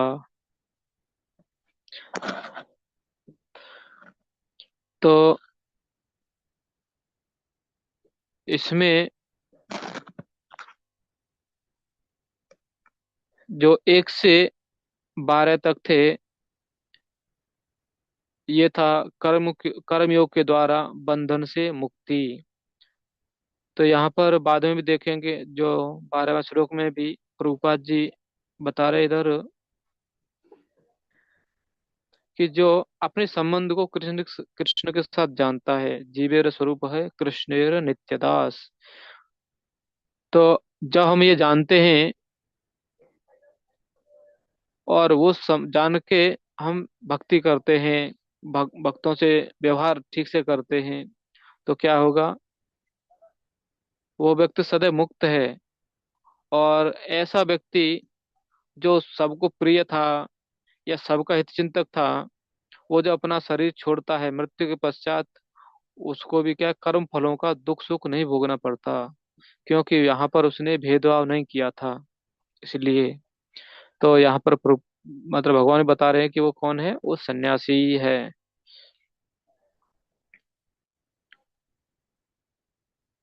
ठीक है। 13वां, पंचैतानि महाबाहो कारणानि निबोध में सांख्ये कृतान्ते प्रोक्तानि सिद्धये सर्वकर्मणाम्। पढ़ो प्रभु जी। ये सब पढ़िए। हे महाबाहु अर्जुन, वेदांत के अनुसार समस्त कर्म की पूर्ति के लिए 5 कारण हैं। अब तुम इन्हें मुझसे सुनो। तात्पर्य, यहाँ पर प्रश्न पूछा जा सकता है कि चूंकि प्रत्येक कर्म का कुछ न कुछ फल होता है, तो फिर यह कैसे संभव है कि कृष्ण भावना में व्यक्ति को कर्म के फलों का सुख दुख नहीं भोगना पड़ता। भगवान वेदांत दर्शन का उदाहरण यह दिखाने के लिए देते हैं कि यह किस प्रकार संभव है। वे कहते हैं कि समस्त कर्मों के 5 कारण होते हैं। अतएव किसी कर्म में सफलता के लिए इन पांचों कारणों पर विचार करना होगा। सांख्य का अर्थ है ज्ञान का आधार स्तंभ, और वेदांत अग्रणी आचार्य द्वारा स्वीकृत ज्ञान का चरम आधार स्तंभ है। यहाँ तक कि शंकर भी वेदांत सूत्र को इसी रूप में स्वीकार करते हैं। अतएव ऐसे शास्त्र की राय ग्रहण करनी चाहिए। चरम नियंत्रण परमात्मा में निहित है। जैसा कि भगवत गीता में कहा गया है, सर्वस्व चाहम हृदय सन्निविष्टः। वे प्रत्येक व्यक्ति को उसके पूर्व कर्मों का स्मरण कराकर किसी न किसी कार्य में प्रवृत्त करते रहते हैं, और जो कृष्ण भावना भावित कर्म अंतर्यामी भगवान के निर्देशानुसार किए जाते हैं, इसका फल ना तो इस जीवन में ना ही मृत्यु के पश्चात मिलता है। हरे कृष्ण प्रभु जी। धन्यवाद प्रभु। तो यहाँ पर भगवान बता रहे हैं कि जो भी कार्य करते हैं वो उसके क्या है, 5 कारण हैं। मतलब इनके बिना आप कुछ भी कार्य नहीं कर सकते। और प्रभुपाद जी इधर तात्पर्य बता रहे हैं कि जो सांख्य ज्ञान है उसमें ये सब डिटेल में वर्णन रहता है। मतलब जो ज्ञान प्राप्त करते हैं, मतलब सांख्य मतलब उसको तोड़ फोड़ के उसके जैसे संधि विच्छेद करना, या फिर उनको और अंदर जाके मतलब गहराई से या उसके ऊपर मनन चिंतन करना, तो ये सांख्य योग में ज्यादा करते हैं लोग। तो सांख्य का अर्थ ही है कि वो लोग जैसे कुछ भी कार्य रहेगा, जैसे अभी आप देखेंगे तो 5 इंद्रियां हैं। इस शरीर का सांख्य ज्ञान देखेंगे तो 5 इंद्रियां हैं। मतलब 5 कर्म इंद्रिया, 5 ज्ञान इंद्रिया, फिर हमारे जो 5 इंद्रिय विषय। तो ये सब क्या होता है, ये सांख्य योग में ऐसे सब डिटेल में आ जाता है। लेकिन भगवान कहते हैं कि देखो, ये 5 कारण है, लेकिन फिर भी क्या है, उसका चरम नियंत्रण कौन है? वो भगवान ही है स्वयं। इसलिए जैसे कि पिछले अध्याय में बताया गया था, सर्वस्य चाहम हृदय सन्निविष्टो, मैं सबके हृदय में प्रवेश करके मत्त स्मृति ज्ञान अपोहनम च। स्मृति आता है, ज्ञान आता है, और विस्मृति भी भगवान से ही आता है। तो इसलिए हमें जहां तक हो सके भगवान की लीलाओं का गुणगान करते रहना चाहिए। और अभी अगले जो 14वां श्लोक है उसमें वो जो 5 कारण क्या है उनके बारे में चर्चा करेंगे भगवान। अधिष्ठानम तथा कर्ता, कारणम च पृथक विधा, विविधाश्च पृथक चेष्टा, दैवम चैवात्र पंचमम। हरे यस कृष्णा। माता जी कुछ, यस बोलिए माता जी। हाँ प्रभु जी, मैं पढ़ूं? हाँ पढ़िए माता जी। यस। मैं भी कर्म पढ़ी। कर्म के स्थान शरीर, कर्ता, विभिन्न इंद्रियां, अनेक प्रकार की चेष्टाएं तथा परमात्मा, ये 5 कर्म के कारण हैं। तात्पर्य शिला प्रभुपाद द्वारा। अधिष्ठानम शब्द शरीर के लिए आया है। शरीर के भीतर आत्मा कर्म करता है जिससे कर्मफल होता है, अतएव यह कर्ता कहलाता है।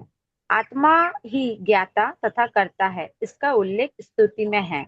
ऐसे ही दृष्टा सृष्टा, वेदांत सूत्र में भी ज्ञाता ज्ञाता एवं तथा कर्ता शास्त्र तत्वता श्लोकों से इसकी पुष्टि होती है। कर्म के उपकरण इंद्रियां हैं और आत्मा इन्हीं इंद्रियों के द्वारा विभिन्न कर्म करता है। प्रत्येक कर्म के लिए पृथक पृथक चेष्टा होती है, लेकिन सारे कर्म कार्यकलाप परमात्मा की इच्छा पर निर्भर करते हैं, जो प्रत्येक के हृदय में मित्र रूप में आसीन है। परमेश्वर परम कारण है, अतएव जो इस गति परिस्थितियों में अंतर्यामी परमात्मा के निर्देशन के अंतर्गत कृष्ण भावामय होकर कर्म करता है, वो किसी कर्म से बांधता नहीं। जो पूर्ण कृष्ण भावमय है। वे अंततः अपने कर्मों के लिए उत्तरदायी नहीं होते। सब कुछ परम इच्छा परमात्मा भगवान पर निर्भर है। हरे कृष्ण। धन्यवाद माता जी।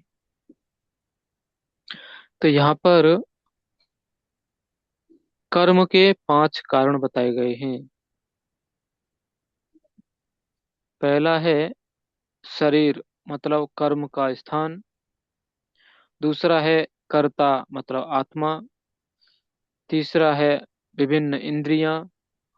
और चौथा है विभिन्न प्रकार की चेष्टाएं।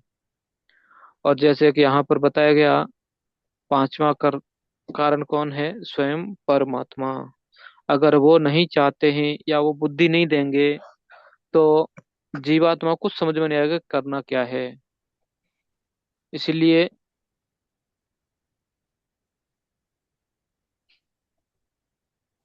प्रभुपाद जी यहाँ पर बता रहे हैं कि हम किसी भी परिस्थिति में रहें, हमें भगवान के निर्देशन में, मतलब हमें भक्ति करते हुए कार्य करते रहना चाहिए। क्योंकि अगर भगवान के मार्गदर्शन में उनके शास्त्र पढ़ेंगे, भगवद्गीता पढ़ेंगे, भागवतम पढ़ेंगे, तो उसके अनुसार जो हम कार्य करेंगे वो कार्य हमें बांधेंगे नहीं।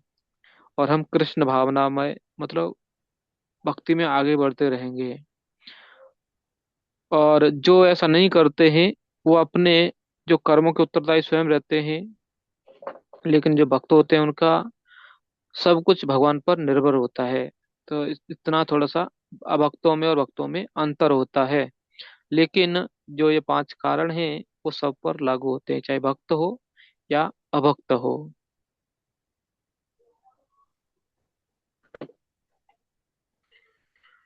शरीर वांग मनोर्भे शरीर वाक् मनोभिर्यत्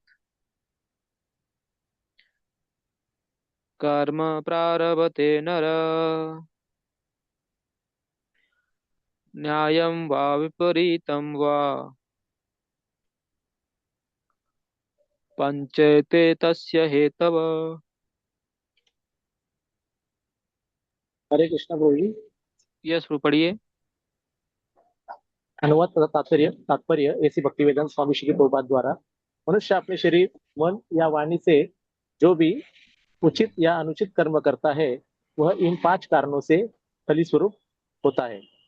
तात्पर्य, इस श्लोक में न्याय, उचित तथा विपरीत अनुचित शब्द अत्यंत महत्वपूर्ण है। सही कार्य शब्द शास्त्रों में निर्दिष्ट निर्देशों के अनुसार किया जाता है और अनुचित कार्य में शास्त्रीय आदेशों की अवहेलना की जाती है।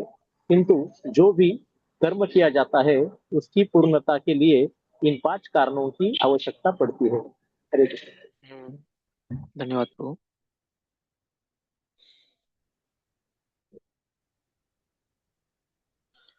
यहाँ पर भगवान बता रहे हैं कि जो भी आप कर्म करेंगे, चाहे मन से हो, शरीर से हो या वाणी से हो, उचित हो या अनुचित हो, जो भी कार्य करेंगे आपको इन 5 कारणों की आवश्यकता ही पड़ेगी।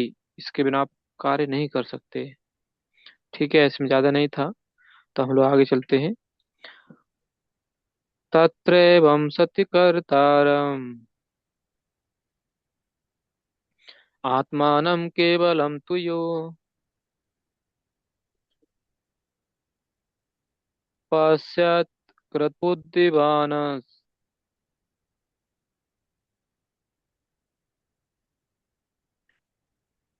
न स पश्यति दुर्मति।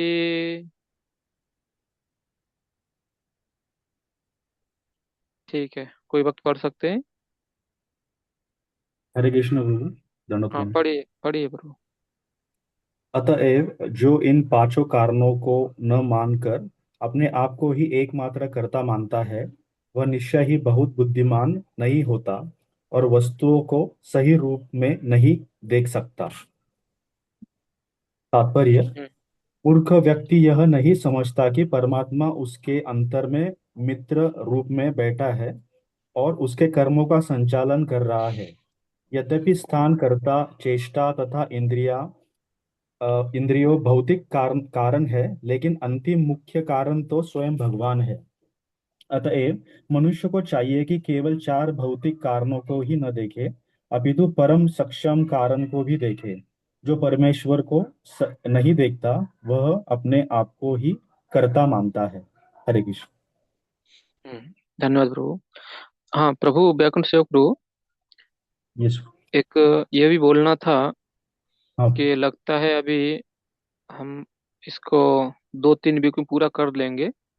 यस तो प्रभु। उनको बता देना प्रभु जी को कि वो दूसरा जो अगला आपका ये रहेगा ना, टीचर हाँ हाँ लेक्चरर प्रभु। जो, उसको तैयार बता देंगे, वो है ना, तैयार हो जाएंगे वो भी, हाँ है प्रभु। ना। ओके हम्म। प्रभु, चलेगा। और ये इसका कैसा करेंगे आप,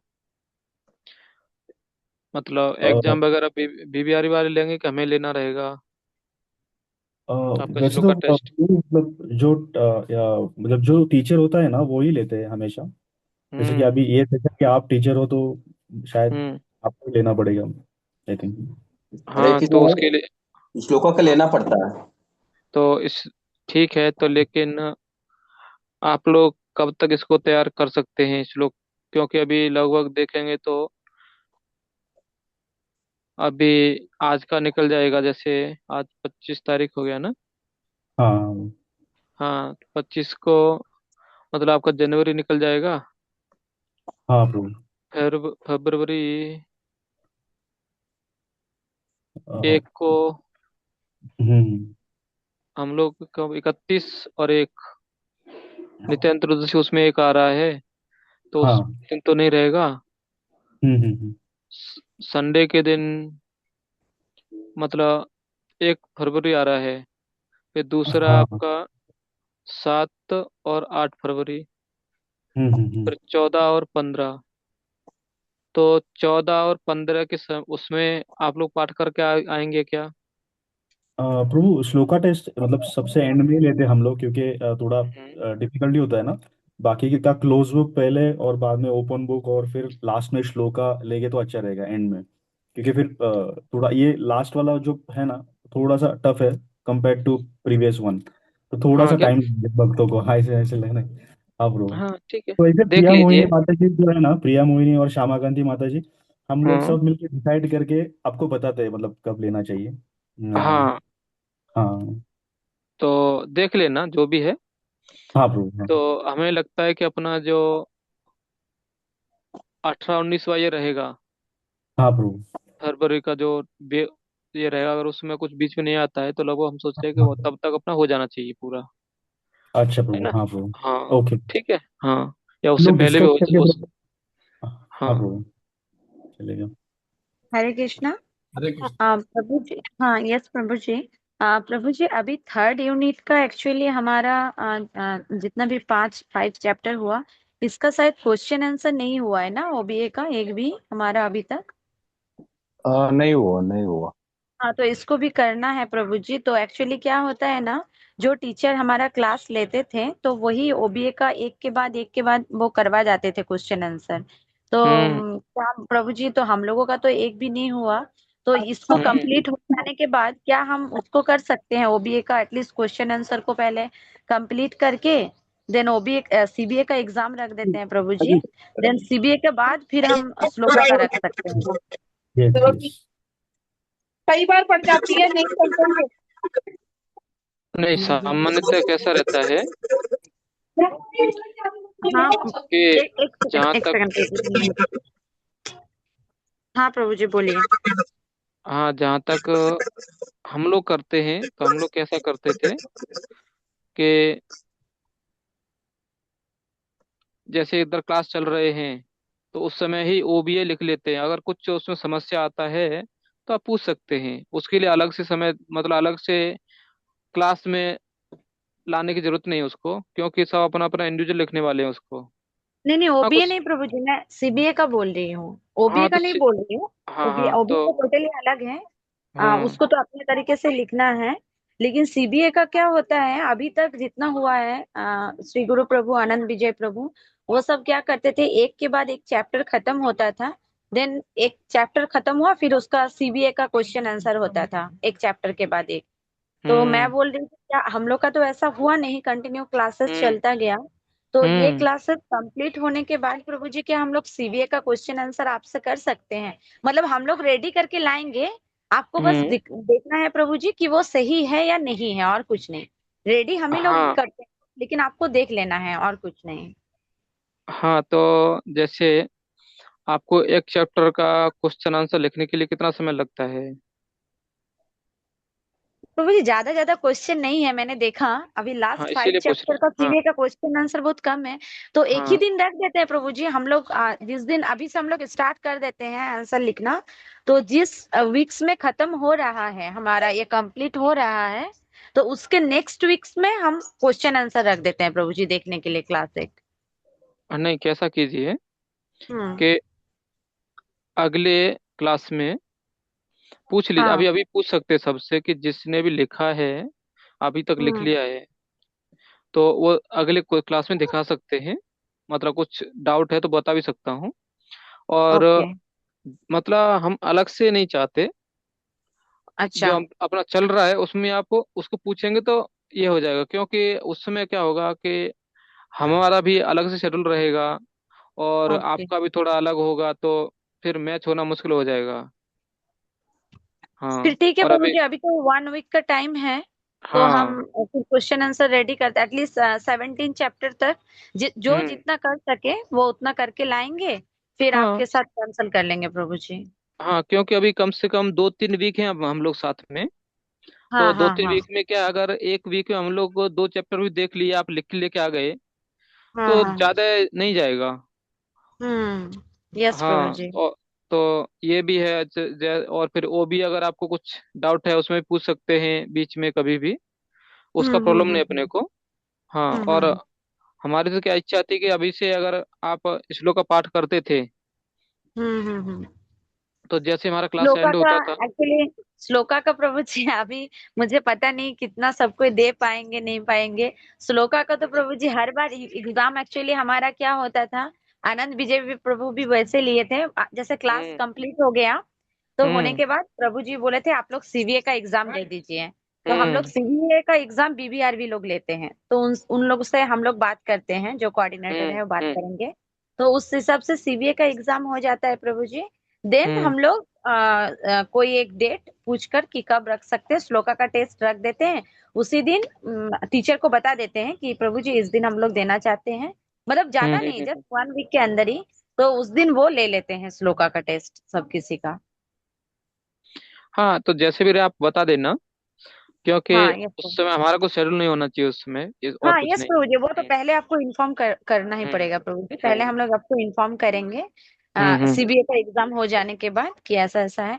और प्रभु जी हमारा जो ओबीए का एग्जाम होगा, जो देने हम्म। वाले हैं ओबीए का, उसका पेपर तो आप ही चेक करेंगे ना इस बार का? नहीं, हमें तो ऐसा कुछ बोला नहीं अभी तक, सिस्टम क्या है बोले नहीं। हाँ प्रभु जी अगर। बोले हैं जो टीचर लेते हैं क्लास वही हम्म। चेक हम्म। करेंगे, जैसे आनंद ठीक विजय है। प्रभु हमारे 2nd यूनिट का चेक कर रहे हैं। तो हम्म। अभी 3rd यूनिट, 1st यूनिट का प्रभु श्री गुरु प्रभु चेक किए थे। 2nd यूनिट का भी हम्म। आनंद विजय प्रभु कर रहे हैं। तो अभी ये 3rd यूनिट का आप ले रहे हैं तो आप ही को चेक करना पड़ेगा। ठीक है, कर देंगे। हाँ ये प्रभु, अगर किसी को हम्म। कुछ पूछना हो तो वो पूछ सकते हैं क्लास के एंड, मतलब ये हाँ, चैप्टर खत्म हो कभी जाने भी। के बाद वो हाँ वो पूछ सकते हैं। पहले हम्म। सीबीए का प्रभु जी कंप्लीट हो जाएंगे तो अच्छा रहेगा, क्योंकि फिर हम सीबीए का एग्जाम रख दे सकते हैं जल्दी, कोई प्रॉब्लम नहीं रहेगा। हाँ, जैसा भी आप लोग देख लो। हम्म। यस प्रभु जी ठीक है। हम्म।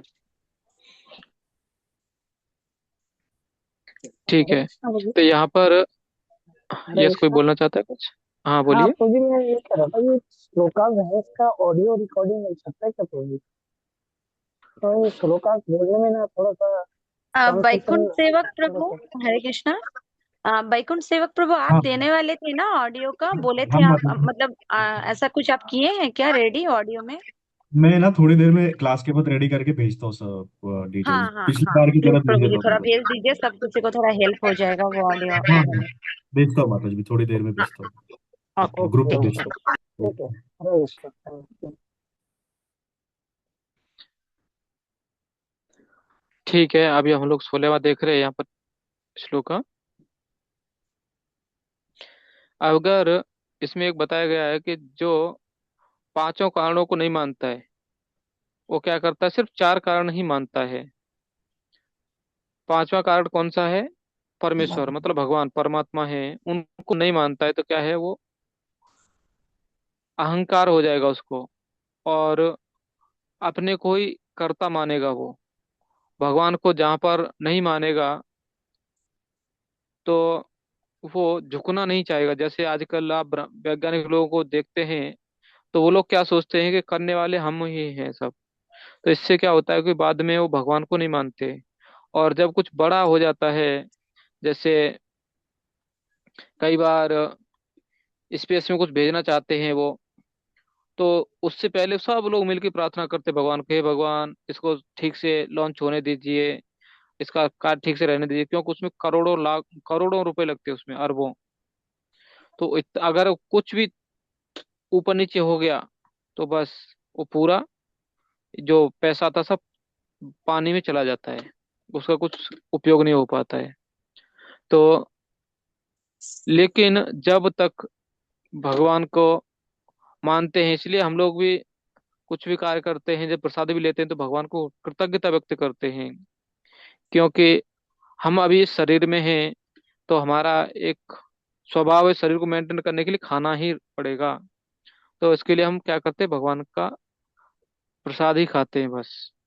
बाकी जैसे बाहर के आप देखेंगे तो वो लोग उधर ही बनाते रहते हैं, उधर ही खाते रहते हैं। लेकिन हम लोग ऐसा नहीं करते, हम लोग पहले भगवान को खिलाते हैं बाद में खाते हैं। और बाकी भी देखेंगे तो सुबह की अपनी शुरुआत भी कहाँ से होती है, भगवान के दर्शन से ही शुरुआत होती है। मंगल आरती में सब लोग आते हैं, और इससे क्या हो जाता है कि हम भी शुद्ध रहने के लिए अच्छा हो जाता है, सुबह से स्नान हो जाता है। अगर आप सोचो, कई बार क्या होता है हम लोग जैसे देखते हैं कि कहीं यात्रा वगैरह में जाते हैं या किसी कारण से कहीं सफर कर रहे ट्रेन वगैरह में, तो वहां पर मंगल आरती का ये नहीं रहता है कुछ कॉन्सेप्ट। मतलब मंगल आरती करना है करके ऐसा नहीं रहता है। तो कई बार तो 5 बजे 6 बजे लोग नहाते बैठते हैं, या तो नहाते भी नहीं, ऐसा भी हो जाता है। क्यों?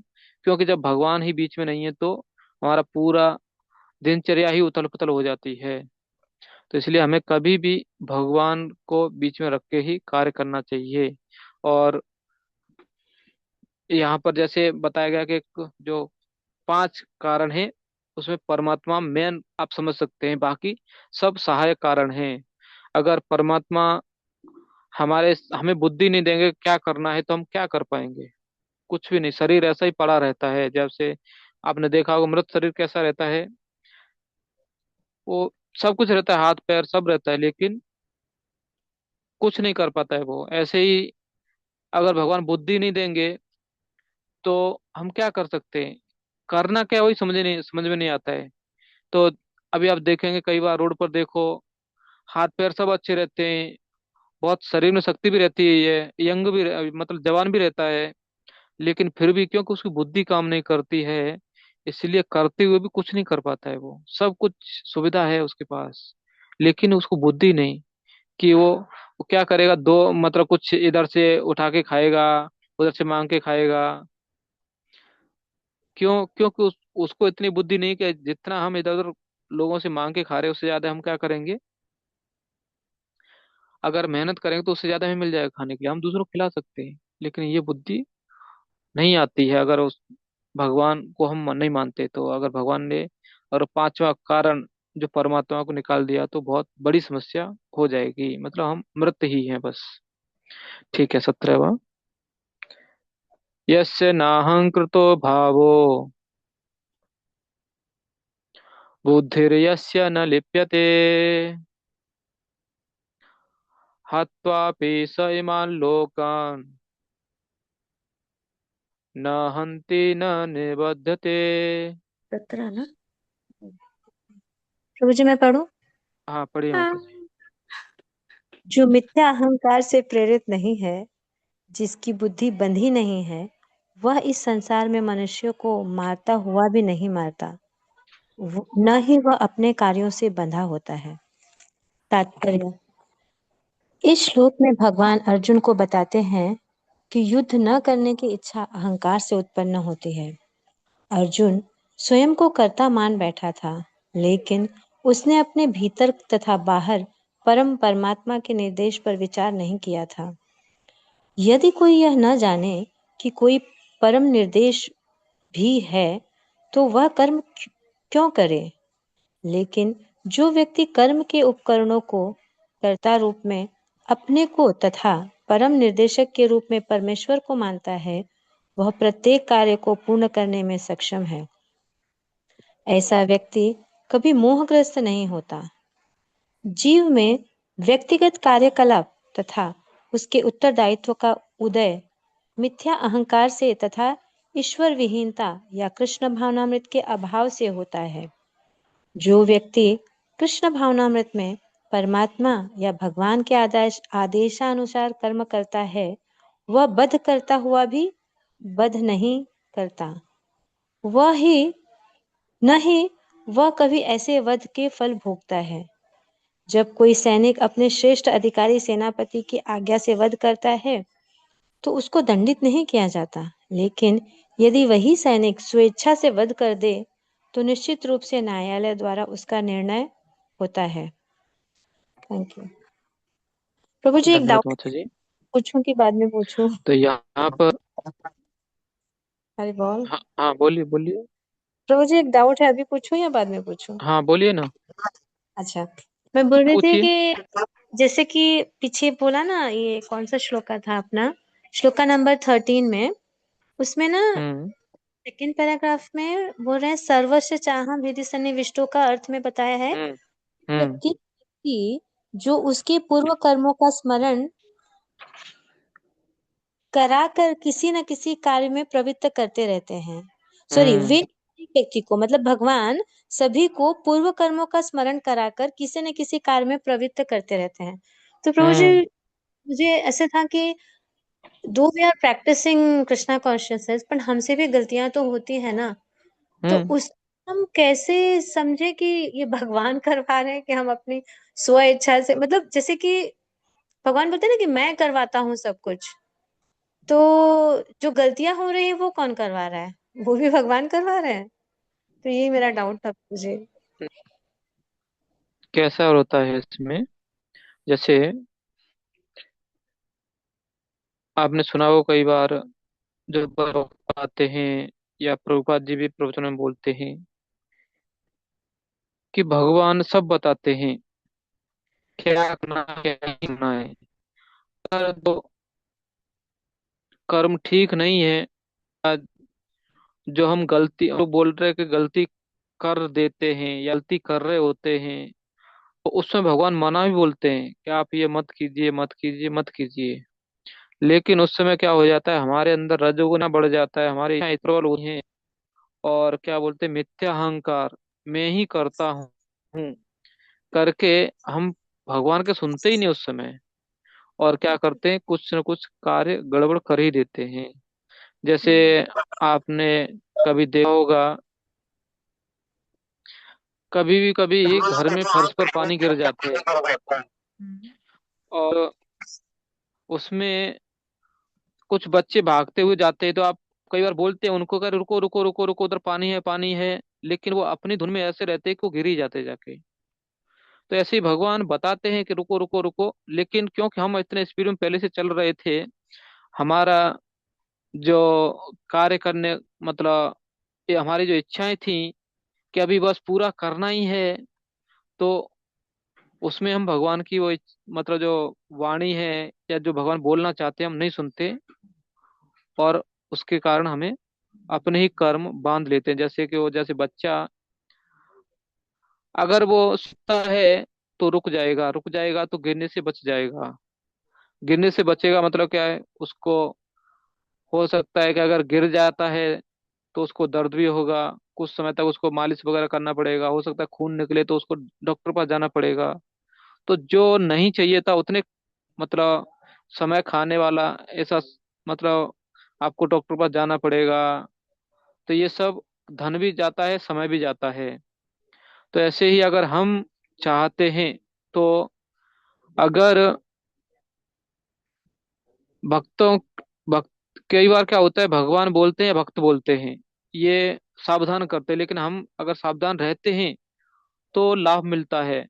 लेकिन हम नहीं, मतलब भगवान की सुन ही नहीं पाते, तो वहां पर हम लोग मतलब क्या बोलते हैं, जैसे हम बोल रहे थे ना, गलती करते हैं, तो वो हम कर बैठते हैं बस। तो प्रभु जी ऐसे कह सकते हैं क्या कि अगर हमारी साधना अच्छी रहती है तो हम परमात्मा की आवाज को सुन पाते हैं, और अगर हम साधना में कमजोर हो जाते हैं तो उनकी आवाज नहीं सुन पाते, ऐसा बोल सकते हैं क्या? हाँ, ये वही है। जैसे कि आप देखो, जैसे बताते हैं कि मन त्रायते थी मंत्र, जब हम मंत्रों का जप करते करते तो क्या हो जाता है, मन अपना बेचारा रोने लगता है। अभी आप देखो, 64 माला करो, उसके बाद क्या होगा, कुछ कार्य करने को ज्यादा उत्साह नहीं आएगा। कुछ भी रहे तो मन क्या है, बोलेगा अभी सो जाओ, बस छोड़ दो अभी। और अगर एक माला चालू नहीं हुआ तो क्या होता है, मन भागता है, चलो किचन में तो देख लेते हैं क्या हो रहा है, चलते चलते जपा कर लेते हैं, अरे टीवी में क्या आ रहा है इस समय, आज कौन सा दिन है, आज कौन सा फंक्शन आएगा, कौन से मित्र के दर किसका क्या है।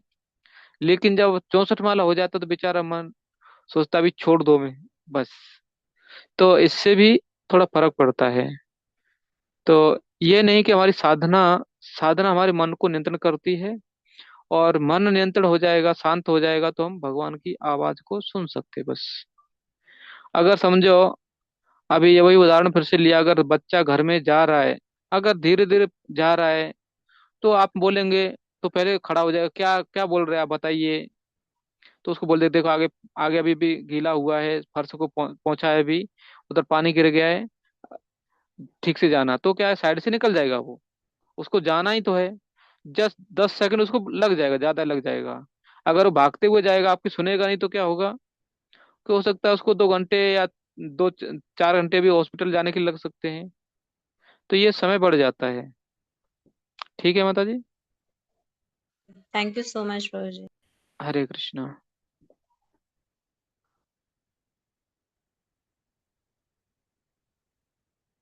ठीक है, 18वां। ज्ञानम ज्ञेयम परिज्ञाता, त्रिविधा कर्म चोदना, करणम कर्मम करतेति, त्रिविधा कर्म संग्रह। प्रभु जी पढ़ू क्या? यस माता जी, पढ़िए।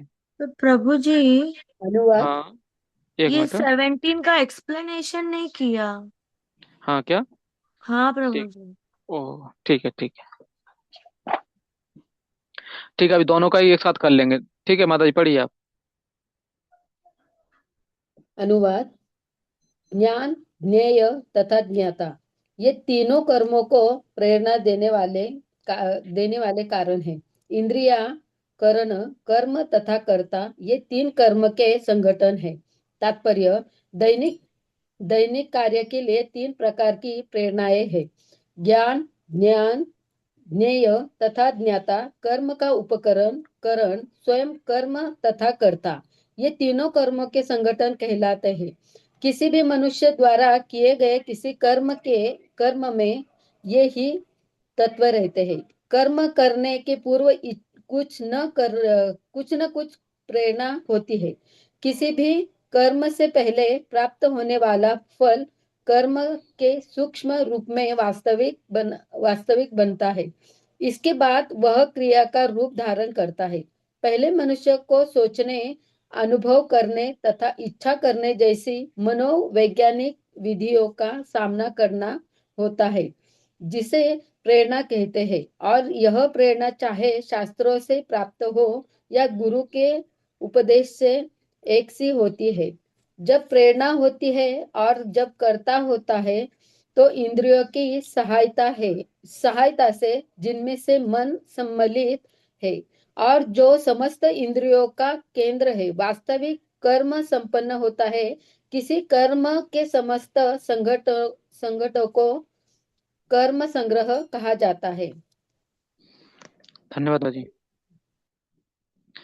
तो यहाँ पर जैसे देखेंगे कि जो 17वां श्लोक है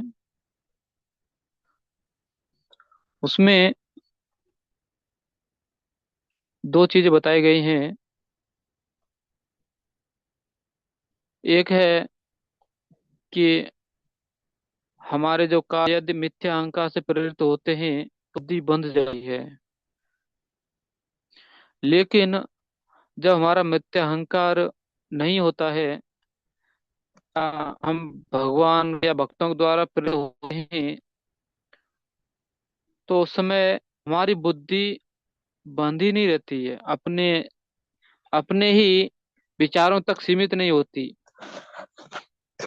उसमें भक्तों का अनुभव रहता है और भगवान की भी अनुमति रहती है, क्योंकि भक्त लोग बोल रहे हैं, शास्त्रों में भी रहता ही है।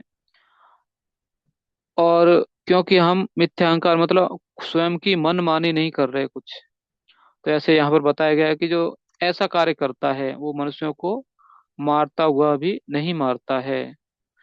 और क्योंकि वो भगवान की इच्छा के अनुसार, भक्तों की इच्छा के अनुसार कार्य कर रहा है, तो उसको कर्म बंधन भी नहीं लगेगा, वो कर्मों से बंधेगा नहीं।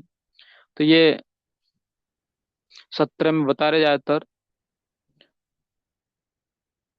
जैसे प्रभुपाद जी एक उदाहरण भी देते हैं यहाँ पर कि कोई सैनिक है, अगर वो शत्रुओं को मारता है, मतलब सरकार ने आदेश दिया कि वहां पर युद्ध हो रहा है, जाइए, और वहां पर जाके वो 10-12 लोगों को मार देता है, आतंकवादी लोगों को, तो उस व्यक्ति को सरकार पुरस्कृत करेगी, कोई बड़ा पुरस्कार देगी उसको। लेकिन वही व्यक्ति जब घर में आता है और ऑन ड्यूटी नहीं रहता, घर में रहता है, और वहां पर झगड़ा हो जाता है किसी कारण से, और वहां पर किसी एक व्यक्ति को भी मार देता है, तो ऐसे में, क्योंकि यहाँ पर उसको मारने का किसी ने कहा नहीं था, उसने क्या किया, मनमानी किया, क्योंकि उसके मन को अच्छा नहीं लगा, उस व्यक्ति ने ऐसा कुछ कार्य किया जिससे इस व्यक्ति ने क्या किया है, उसको मार दिया है। तो अभी क्या होगा, उसको पुलिस केस होगा, और उसका जो दंड है वो न्यायालय बताएगा कि उसको क्या दंड मिलेगा। तो कोई पूछ सकता है, अरे पहले तो उधर हमने 10-12 मार दिए थे, वहां कुछ हमें तो पुरस्कार दिया गया, अभी यहाँ पर तो एक कोई मारा है, उसमें भी आप हमें दंड दे रहे। तो अंतर कितना था, क्योंकि वहां अपने अधिकारियों को प्रसन्नता के लिए मारा उन्होंने, आपको आपको आज्ञा दी थी कि आप उनको मारो, तभी इससे क्या हो जाता है कि आप उस कर्म से बच गए। आज भी आप देखेंगे, जैसे कई बार ऐसा देखा जाता है कि कोई व्यक्ति बोलता है कि उसने हमें बोला था इसलिए हमने उसको मारा, तो फिर जो कोर्ट है वो भी क्या पकड़ता है, किसने बोला, उसको पकड़ के लेके आते हैं, और इस व्यक्ति को जो सजा है थोड़ा कम हो जाता है, और कभी कभी तो उसको छोड़ ही देते हैं क्योंकि उसने बोला था। तो ये तो था अपना, मतलब अगर हम कर्ता हो, अब मानते हैं हम कर्ता हैं तो दंड भी मिलेगा। अगर हम अपने को कर्ता नहीं मानते, दूसरा कर्ता मानते हैं, हम दूसरे के आगे पालन कर रहे, तो हम वहां पर कर्ता नहीं है। तो जब हम कर्ता नहीं है तो हमें कर्म का दंड भी नहीं मिलेगा। फिर जो यहाँ पर 18वां है, उसमें ज्ञानम ज्ञेय तथा ज्ञाता, तो ये तीनों जो हैं वो कर्म को प्रेरणा देते हैं। क्योंकि इंद्रियां क्या है, इंद्रियां कार्य करती हैं, इंद्रियां कर्म और कर्ता, ये इनके द्वारा कर्म होते हैं। अगर ये नहीं है, जैसे समझो इंद्रियां नहीं है, कर्ता मतलब आत्मा है, और कर्म क्या कार्य करना है वो भी है, तो हम कार्य नहीं कर सकते, कौन करेगा। अगर इंद्रियां हैं, कर्म है, समझो शरीर पड़ा है, मृत शरीर पड़ा है, और कर्म भी पड़ा है कि कार्य करना है, तो वो कर सकता है क्या, नहीं, जब तक आत्मा नहीं है वो नहीं कर सकता।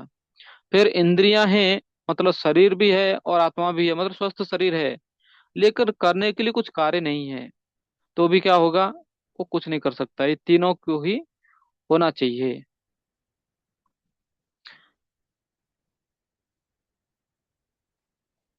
और जैसे यहाँ पर बताया गया है कि जो ज्ञानम ज्ञेय परिज्ञाता, सोचना, अनुभव करना और इच्छा जैसी मनोवैज्ञानिक विधियों का सामना करना होता है, जिसे प्रेरणा कहते हैं। और जब ये कार्य की प्रेरणा हमें शास्त्रों से, गुरु से, या फिर किसी भक्त से मिलती है, तो जब वो कार्य करता है तो अपने कर्म से मुक्त रहता है।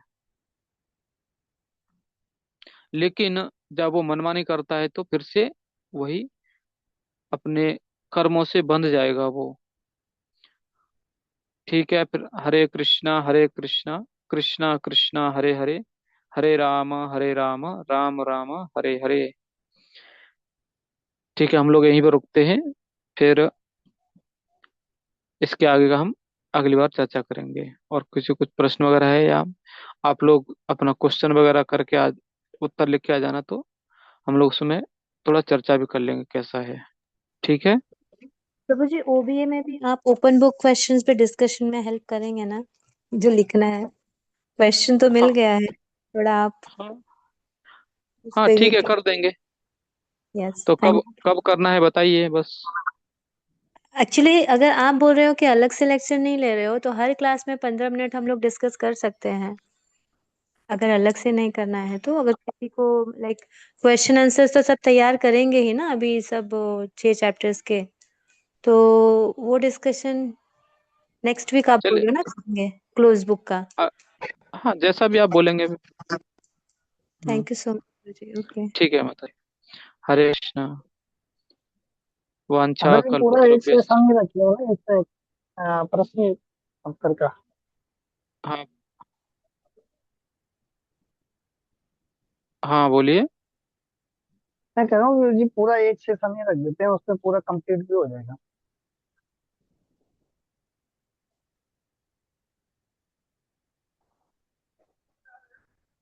आपका आवाज हमें समझ में नहीं आया, कोई बता सकता है कि क्या बोलना चाहते हैं? है कि पूरा एक क्लास अगर आप ले लोगे ना, मतलब 2 आवर्स, तो पूरा हाँ क्वेश्चंस कंप्लीट हो जाएगा, ऐसा वो बोल रही है। मैंने मतलब शी सेइंग कि हाँ, ये एक बोल रहे लेक्चर पूरा डेडिकेट करो ये क्वेश्चन आंसर डिस्कशन के लिए, ऐसा। हाँ, उससे क्या हो जाता है, हाँ। क्योंकि उसमें इतना बुद्धि किसी का चलता नहीं एक साथ फिर। हाँ, इसीलिए थोड़ा सा फिर, क्योंकि एक, क्वेश्चंस तैयार रखेंगे हम लोग, आंसर्स खाली आपको सर्टिफाई करना है कि हाँ आपका सही है, आपका सही है, ऐसे करके। या अगर फिर कुछ देख, अगर सब्ट्रैक्ट करना हो तो आप बता दो कि इसमें इसको और बड़ा करो या और छोटा करो, ऐसा करके ना। हाँ, तो वो तो 15 मिनट हो जाएगा माता जी। क्लोज बुक का हो जाएगा पूरा हाँ 8। हाँ हाँ, नहीं है इसीलिए प्रभु मैंने जी। क्या है कि देखो, हम क्या सोच रहे हैं हाँ, कि आपका 12 फरवरी तक पूरा हो जाना चाहिए। उसके करेक्ट। बाद जो भी है, 2 वीक हमें फिर भी मिलेंगे लगभग, ओके। वो हम इसके लिए ही रखेंगे। लेकिन हम क्या सोच रहे हैं कि आप ये मत सोचो, क्योंकि हर एक किसी का नहीं होता है, तुरंत ही एक दिन में नहीं होता है। तो जिसका अगला, समझो अगली बार हम कर रहे थे, लोग थोड़ा क्या जाग जाएंगे अभी कुछ करना है करके, तो वो क्या करेगा, हाँ, अगले वीक में वो कर लेगा। नहीं तो हाँ, क्या बाद में क्या बोल देते, नहीं प्रभु जी मैं उधर गया था, इधर गया था, इसलिए बिना नहीं कर प्रैक्टिस पाया। परफॉर्मेंस नहीं होता, सही बोल रहे हैं प्रभु जी। जब तक ना हाँ। डेट होता ना, तब तक हम्म। हम लोग पढ़ाने शुरू करते और हाँ लिखना शुरू करते। ये बात सही बोल रहे हो। हाँ, तो तो इसीलिए अपने पास क्या है, अभी 2 वीक है, 3 वीक, हाँ 2 वीक तो हैं। और हाँ, आप अगर किसी का रह जाता है तो तीसरे वीक में देखेंगे। लेकिन ठीक। अगर तीसरा वीक ही दे दिया तो उस समय फिर ना तो हम समय दे पाएंगे आपको, और ना आप। Yes yes yes. हाँ, तो क्योंकि अभी देखेंगे तो 7 दिन है। ठीक है, हरे कृष्णा कृष्णा कृष्णा हरे हरे।